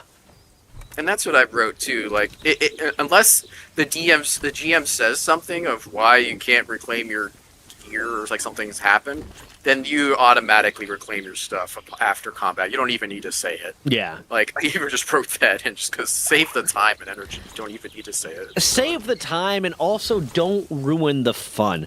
Unless it's like there's a very specific reason, like, oh, we got invited into this mansion for the BBG and he confiscated your quiver. And he confiscated your weapons, and you have to have secret weapons and blah, blah, blah. Then it's like, okay, it makes sense that you would keep track of the fact that they no longer have that. Crazy Cat, hello, thank you for the follow. How'd you find me? I know that's a creepy way, but I say it every time. He does, and it's still creepy. It's still creepy. But I do say, how'd you find me every single time. But then there are situations when I handle it. But if you just suddenly like, okay, someone wants to play a ranger because that's really what they enjoy playing, because not everyone has to play the traditionally more fun classes that can do more wild things. You get out of it what you get out of it. Don't ruin their fun. Don't do something that makes the game unplayable for them in general. Like that's the big thing. I don't think the DM and other players, to be fair, but the DM has the most control over it, should be making decisions that make the game not fun for the players. Yeah. I agree full-heartedly. Like, even at those situations where, like, oh my goodness, the times I've tried to lock up players in, like, a jail cell or something, or just even detain, 99.9% of every player that's ever been in jail or anything or detained for anything, 99.9%, there's going to be a jailbreak. Yeah, 100%. If some sort. That's the reason you put them in jail, is for the jailbreak. Yeah, there's going to be a jailbreak. They're going to break out. They're going to escape to try to run off and, ride off into the sunset. Yeah. Now, the thing is, do they kill the guards on the way out? Yeah, and that's going to affect them. Are they being tracked by the police? Or... but that was kind of like what I was talking about with like the previous session earlier when I was just like, hey, I just put myself in a rope trick hole and stopped playing because it got to the point where there was a 50-50 chance that I wasn't even going to get to do anything that turn because I kept getting charmed. And like I think he said it was a 40% chance. I did the math, it was a 40% chance. Because based off of my wisdom, I had a +2 on wisdom and it was a 10%, it was 10 was the saving throw for it. So, yeah. But unless I rolled 10 or above, I wasn't going to, or unless I rolled it like an 8 or above, I wasn't going to pass it. So it was whatever it was, it mapped out to a 40% chance that I wasn't going to get to do anything. And then because darkness was already cast, there was a very large chance that even if I did do something, nothing would come from it. So I just wasn't having fun. So I was like, that sounds awful. Yeah, rather than keep engaging and then getting more and more annoyed that this thing isn't working well for me, or the charm got cast on me and now I extinguish this flame, or now I extinguish like the candle I had, or now I attack my allies, or now he tells me to run off and do something and blah, blah, blah. I'm just going to put myself in this rope trick hole and I'm going to get on my phone until combat's over. Because I just wasn't having a good time. I just wasn't having a good time. Dude, yeah, I don't blame you. One time I was salty during a session. I used to be part of like an in-person group at a local card shop. And this is before I went like full-time freelance. So I was like, it'd be nice to play with other people and whatnot. And so our GM for the time had to go for something, so a substitute came in. Mm-hmm. That's always the red flag, potentially. And so he came in and he brought us to a dream world, and we were going to fight his old character, right? And his old character was like level 19 paladin or something. So we were So he was close. just trying to insert himself into this and yeah. But I looked at him and I said, "Well, I can't dream. I'm a Kalishtar. We don't dream. I can't go to What your now, dream world." motherfucker? Yeah, and he's like, "Well, you should have said something." I'm like, "I did." And another thing I told him, so during the fight, all our teammates, of course, at some point or another, are going down to this cleric. Yeah. Right? And so he started to feel bad because he could tell the table was just like, this is bullshit. Why are we doing this? And so I just go invis as Artificer, and I just went around and started just feeding people potions and bringing them back up the whole time. I was just like, okay, now what? Because you can't hit me. Yeah. And they keep getting back up with like 1 HP. I'm like, just a little bit. All you can eat is a sip. Yep. Yeah. System's kind of broken. Yeah. But I could just run around invis. Yeah. I mean, I had to kind of like, I'll equate it kind of similarly of another time that I had. It was, again, with the DM I was talking about before, where me and him are not friends anymore. But like I had one situation, because he was a decent DM, I'll give him that. Horrible human being, decent DM.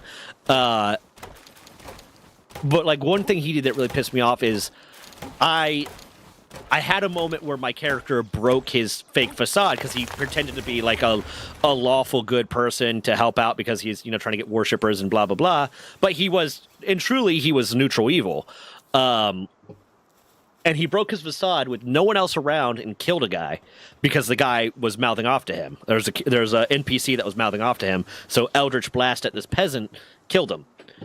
What that led to was like a session later, he decided that, oh, this was out of nowhere. Oh, no, I planned this the whole time. This was the boyfriend of the Princess of Pain, and somehow she figured out that it was you, so she sent her inquisitors to you, and now you have to either submit to this torture RP or your character will be killed.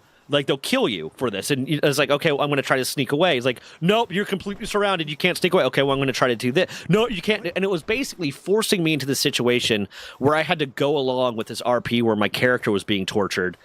And it was like, Jesus. Yeah, and it was just like, I was like, one, that's just kind of dark to get into. Like, that itself doesn't bother me because it's like whatever RP, and I've seen more fucked up shit in my life than but that. Still, you shouldn't have that just forced upon you. Yeah, it was just like this thing. It was like, but it was just like he completely took away my agency and just decided he wanted to punish my character in RP for no reason other than I don't even know. I truly don't know. It might have been because that was like a similar session when I got all those good rolls to get all this cool stuff happening.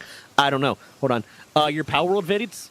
Oh, okay, coolsies. Well, I'm glad they're taking. Well, they are taking off. I'm glad you came over. I stream Monday, Wednesday, Friday, and Sunday, 2 to 8 p.m. But this stream is going to be cut short, 2 to 8 p.m. U.S. Eastern Time, because the stream is going to be cut short.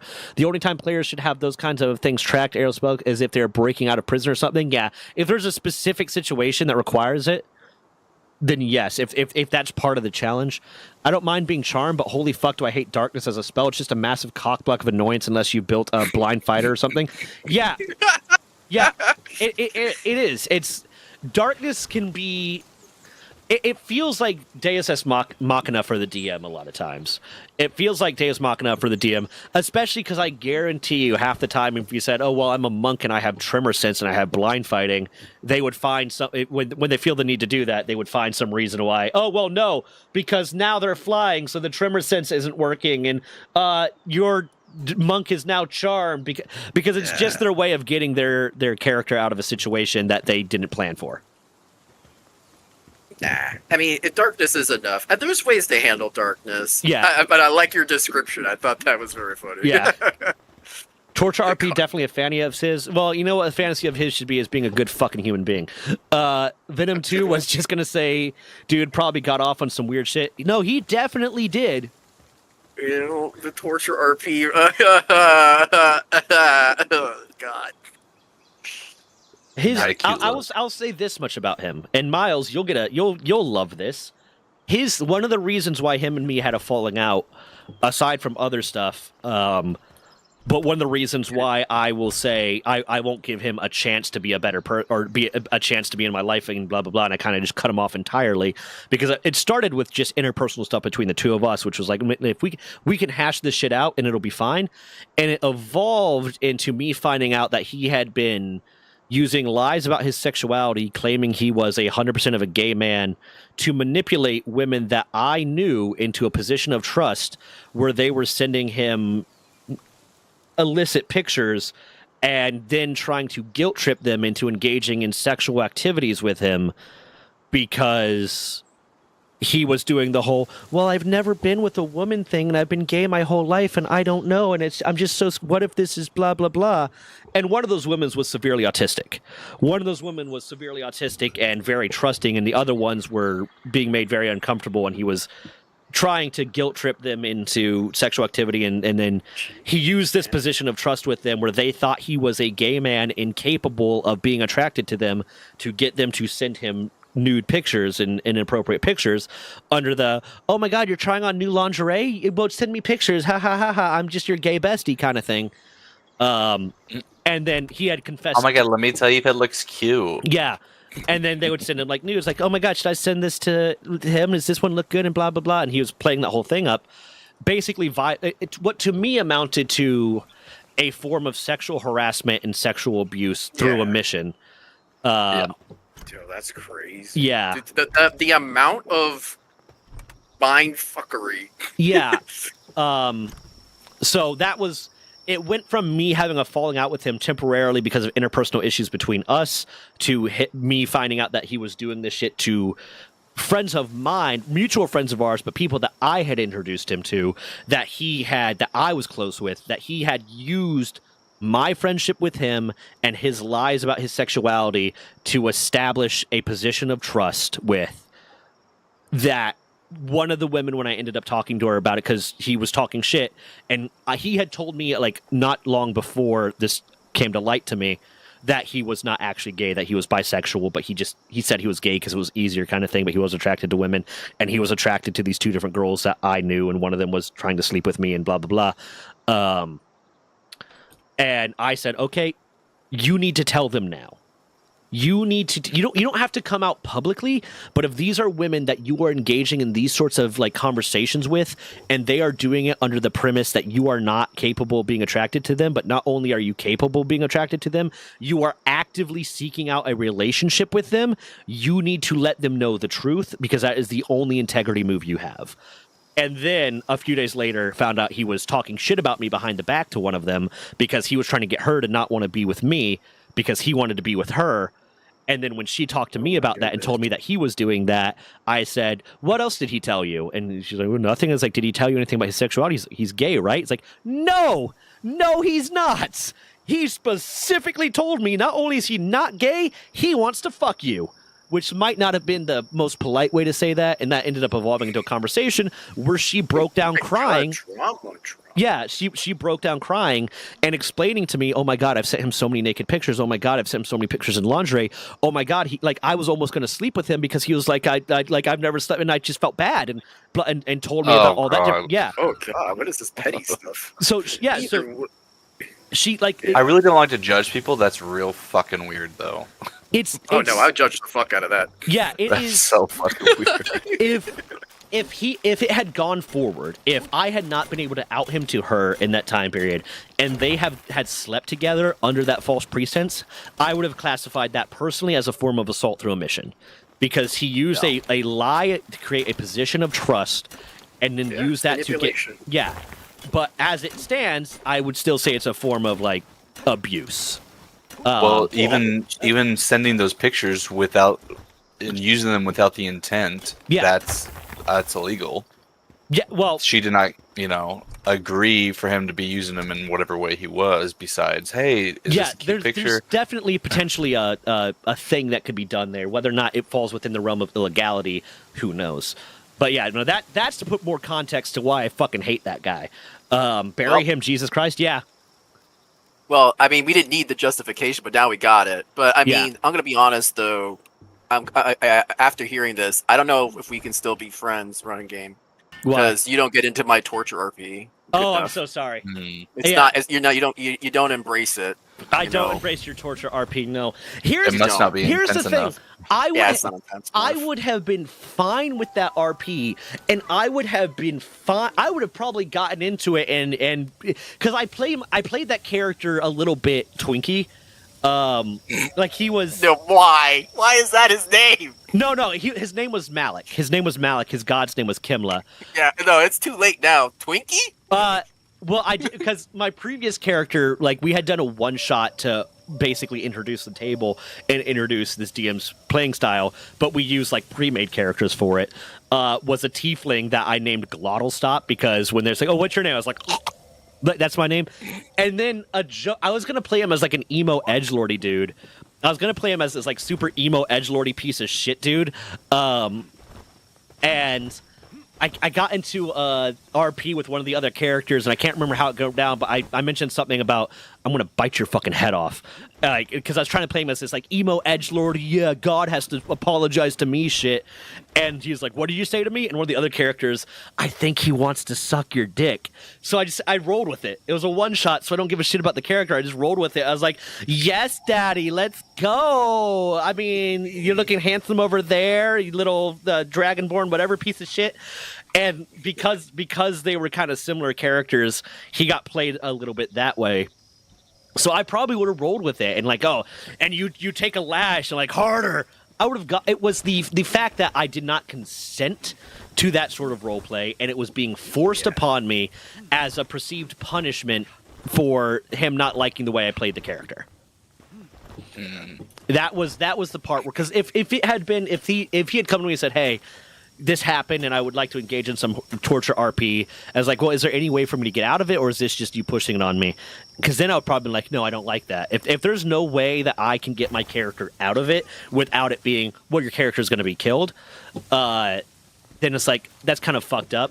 But if it was like, yeah, there's situations, but if you roll wrong, it's gonna, if you roll wrong or RP it wrong, it's gonna end up in this like, yeah, fuck it, let's do it. I would have been fine with it. It was the lack of consent and the way that it happened. Yeah. Reminds me of my gay gnome bard I've told you about. I don't know. I think he liked the way you played the character a bit too much. What I You didn't. guys make the best characters. I to be honest didn't. with you. I didn't play Malik like fully kind of Twinkie. He was effeminate. He was a little bit Yeah. effeminate in his way of going. He was a half elf way about going about things. Glottalstop just became a straight up bottom. Like it was just a sexy emo tiefling boy that was definitely a bottom. Like that was how I played him. I have accomplished almost nothing in Power, but I am setting up my breeding base. I started fishing. I've been catching a lot. Yeah, Does the your, fishing's fun. I breeding like it. base have a? Yeah. Does your breeding base have a torture chamber? It's definitely going to. That's a different type of breeding.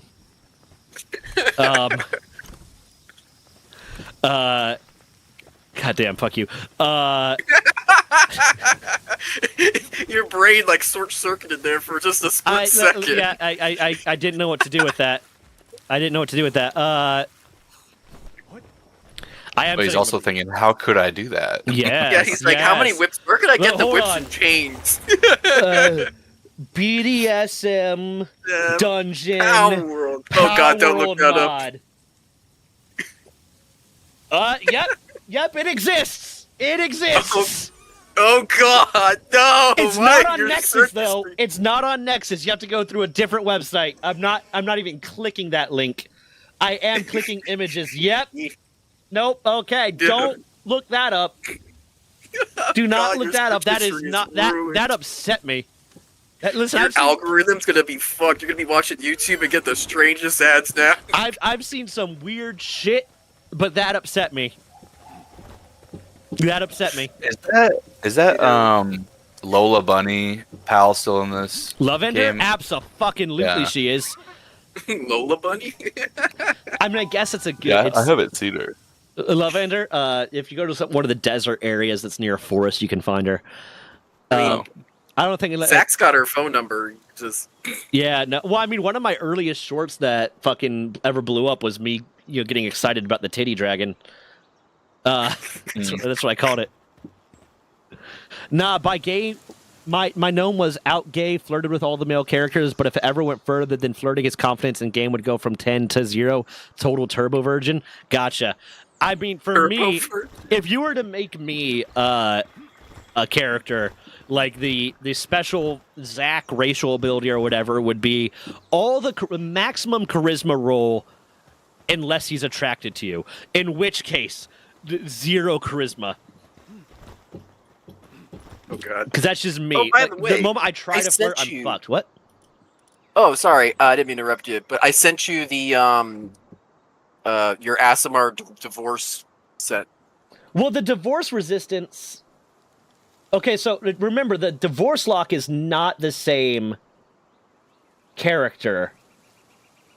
Oh, so is this something? Did I get confused? Is it something different? The divorce lock is not celestial or tiefling. Oh, I thought that was your No, background. the divorce lock is the stepchild of the celestial and tiefling. Oh, okay, but wait, so it is celestial tiefling though, because that's what I did. I did like half yeah, half. the sorcerer is going to be the celestial tiefling. The divorce lock stepbrother is going to be the half breed. Or the half Okay. Yeah. The divorce That should lock is still just like work. an elf or some shit. Yeah, I'll just change the names of like divorce resistance to something else. You don't want divorce resistance? What was wrong with that? That was the great name.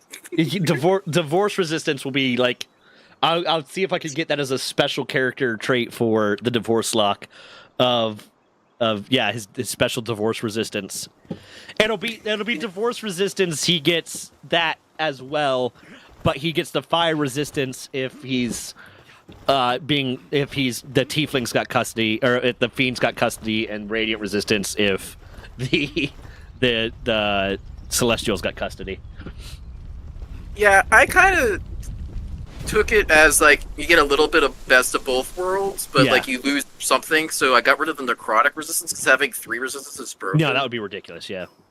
Yeah, and to be honest, I think fire is better because it's more common. Yeah, you very rarely get necrotic damage.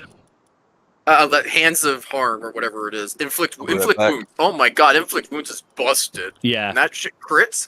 I've seen people just Thanos snapped with that spell. Ooh, Turticle has 2 for watering. That's cool. It is cool.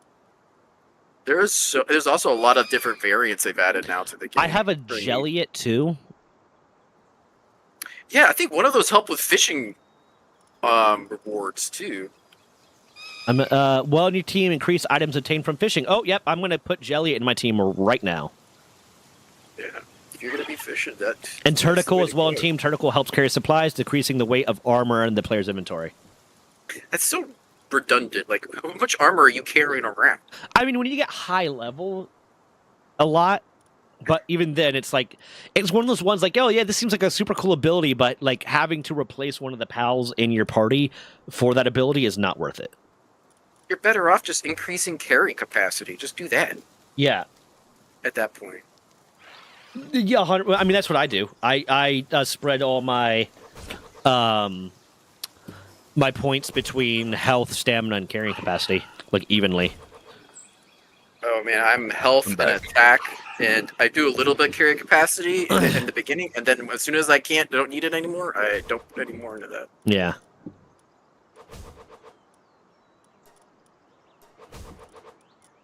I am looking forward to. I'm hoping that the head DM approves of my divorce lock for sure. Yeah, does that sound good to you? Let me would I- relook at it. Hold on. I looked at it for half a second, then I started critiquing the fact that you don't listen. I love you. Yeah, that's true. I don't listen. No, I'm very bad at listening. It's part of the ADHD and everything else. Ability score increase 3 in total, so 3. I get to pick 3 basically. Yeah, I mean that's the standard. Of yeah. character. Creature type humanoid, speed, walking speed 30, that's standard. Dark vision, that's pretty much everything but human gets that. Divorce resistance, you have resistance to fire damage and radiant damage.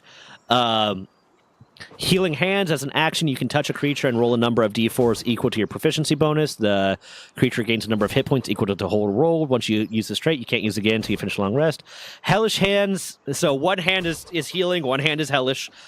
As a reaction, you can touch a creature and roll a number of d4s equal to creature takes fire damage, blah, blah, blah. Lightbearer, light cantrip. Charisma is your spellcasting ability for it. Darkbearer, darkness spell. Once you reach level 5th, use charisma for it. Languages, you can speak, read, and write common, infernal, and celestial. White flame soul, starting at 3rd level, you can use your action to unleash the divine demon fire energy within yourself, causing a searing white flame to radiate from you, pour out of your eyes, and threaten to char you. Your transformation lasts for 1 minute. So this is basically going Metamorphosis in Warcraft as a demon hunter. Whoops. Yeah, but I made it more reactionary, Yeah. kind of like Hellish Rebuke meets Fire Flame Shield. Then should it be a reaction or an action? No, it's just when you get hit, you can retaliate. You can deal damage to your attacker. So actually, I didn't put if it was a reaction. I think it You said should you be can any of use that. your action to unleash the divine demon. Yeah, so you use your action to unleash that. Yeah, that ability, the flame. So so you unleash it. It has a time limit, but then your reaction is doing damage to them. Yeah, so your reaction is your hellish hands. So That's you separate. get 10 turns. Your transformation lasts for 1 minute or until you end it as a bonus action. During it, you shed bright light flames in a 10-foot radius and dim light for an additional 10 feet. Whenever a creature hits you with an attack, the shield erupts with flames. The attacker takes 1d6 per proficiency bonus. Instead of transforming, you can send the flames forth in the form of heat metal as an alternative upon reaching 5th level. Once you use this trait, you can use it again until you finish long rest. I mean, just to stop it from being overpowered, I would might like change that to the attacker takes 1d6 like up to level 3, and like at level 3 you get 2d6 kind of thing, rather than do proficiency bonus. Because if your proficiency bonus is 4, then that's a fuck ton of damage. Yeah, it is a lot. But I think that's the only thing is just tweaking maybe the damage. Yeah, And but proficiency. this I wanted it to be scalable. Yeah, I mean, you could change it instead of D6s, make it D4s. That yeah. D4 per 100%. proficiency bonus would be, I think, fair, or D6, and then you get more D6s as you level up, kind of thing. One of those two. yeah. And it's also like, I like D6s yeah, because it's that's a kind once of like a long your- rest kind of thing. This is you got Yeah. into the boss fight kind of thing, which means the boss is probably going to have a lot of fucking health. Yeah, and that's the way I kind of looked at it. Is like this is it should be impactful because you're only going to get to use it once per long rest. It's not, Yeah. and most of your abilities are on long rest too. So like Yeah. healing hands, hellish hands. No, I think this is. I'll send it to my DM to see if he's cool with me adding it. Then I'll throw it into the D&D Beyond as a homebrew thing, so I can load it into the thing. You want me to credit you with that? Want me to tag you in that? Nah. Okay. D&D's got enough of my money. Fair. They, I even entered into their competition that one year Mm. for like designing a trap, Yeah. like a trap encounter, and so that was interesting. But they pretty much use that contest to like farm materials. So Yeah, that's the problem with these big name corporate contest stuff. They just use it to get stuff and Yeah, steal. I hate that when it's like when it's that, but then they don't give you some sort of reward for They winning. steal your ideas. Yeah, they steal Yeah, your, no, your reward is this is now official. Go fuck yourself. I want Yeah, they'll money, give you, like, or I pennies want and, like, a a free clap on the back. subscription to D&D Beyond. Like, give me a free subscription to D&D Beyond with everything. If you're adding something to the books, then give me the books for free. Something. Give some reward for the fact that I'm doing your job for you. But no. Yeah, but then they don't want to do that because they don't want to admit what they're actually doing. So Yeah, And- but everyone yeah. fucking knows what they're doing. Oh yeah, no. Well, there's the thing is, everyone doesn't know. There's a lot of people that don't realize that they're just being scammed. Yeah, Uh, yeah. And then some people don't care. Yeah, They just want to enter for the sake of entering, and it's like And you hey- know. if they enjoy it, that's on them. Yeah, I've even gone into artist communities and be like, I'm very confused with all these competitions, and how do people feel like they can do this and feel like it's safe? And people are like, if some competitions have fine print where if your art is not selected, it is returned to the creator, Yeah. and they have no source or credit for that art. I think that should be standard. If it is not like, Yeah. whenever you see these ones where it's like, once you submit something, you're handing over the copyright, we own the IP. Don't fucking submit shit. Fuck them. Yeah, that's crazy. Yeah. Well, like Dez's sister got screwed over in one for I can't remember. It was Animal Jam. Was a game she used to play. They like both used to play a lot when they were younger, and like Animal Jam had a contest where like post your characters on Instagram, and maybe if you win, we'll give you some reward or something like that, and we'll make your character official kind of thing. And Dez's sister submitted one on her Instagram, had proof that she submitted it on her Instagram, and they took that character and used it basically one for one without crediting her at all. Yeah, well, a lot of people don't realize is like Instagram and Facebook, they're public entities in a sense, so that's public space. When you put your posts on there, anyone can more or less take and use them That is to a certain degree, which is insane. That is categorically wrong because you inherently get copyright. So, and listen, Yeah. I've done so much research into copyright and patent law and shit like that. You inherently get copyright on any work that you make. Any work that you make and publish immediately gets copyright. And you can apply for copyright to make the lawsuit easier, but you inherently get copyright. But Facebook and Instagram and a lot of these social media websites have in their terms and conditions that they have access, that you are basically giving them the right to use whatever you post. If you post something on there, you are surrendering, your copyright protection to them, kind of thing. So doing that, don't. If you're an artist and you want to keep your art from being used by one of those agencies, don't post there. But it doesn't make it public domain. It doesn't make it like Creative Commons or public domain. Sorry, I misspoke, but yeah, thank you for correcting me. Yeah, that's Mammoth, exactly correct. I forgot to text you about that. I just saw that today in one of my comments, and I am going to make that video probably tomorrow. I will probably record that video tomorrow. But since we already have like 3 videos in the docket right now, I figured I can wait a minute to do that one because it's not coming out tomorrow or today. But that might be the Sunday video. I was thinking that could be the Sunday video. Nintendo's getting sued by Brazil. By a Brazilian company. Brazil, the country? I No, need to really? read more about it. I don't know if it's Brazil the country or just people in Brazil, but it's because a lot of their stuff that they're doing with the Switch 2 violates Brazilian law. The world of mods can be very cool stuff, can be the horniest shit ever. Yeah, my brother had every single like adult mod on his World of Warcraft like client, and it was very sad. I was going to say, I don't know anything sadder than what I just heard. Yeah, it was really sad. And then you'd see like he'd be playing World of Warcraft on his computer, on like his laptop, and my parents would walk by and he'd real quickly tab down and shit because everyone's naked. It's sad. He also understood the statutory limitations for adult relationships way too well for someone that was in college at the time. He dated high schoolers when he was in college.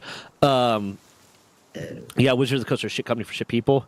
Yeah, no, I'm going to record that tomorrow, and that could probably be like the Sunday video, Mammoth. And that'll also give me a little bit of time to like do more research on it. What were we talking about before that? Copyright laws again.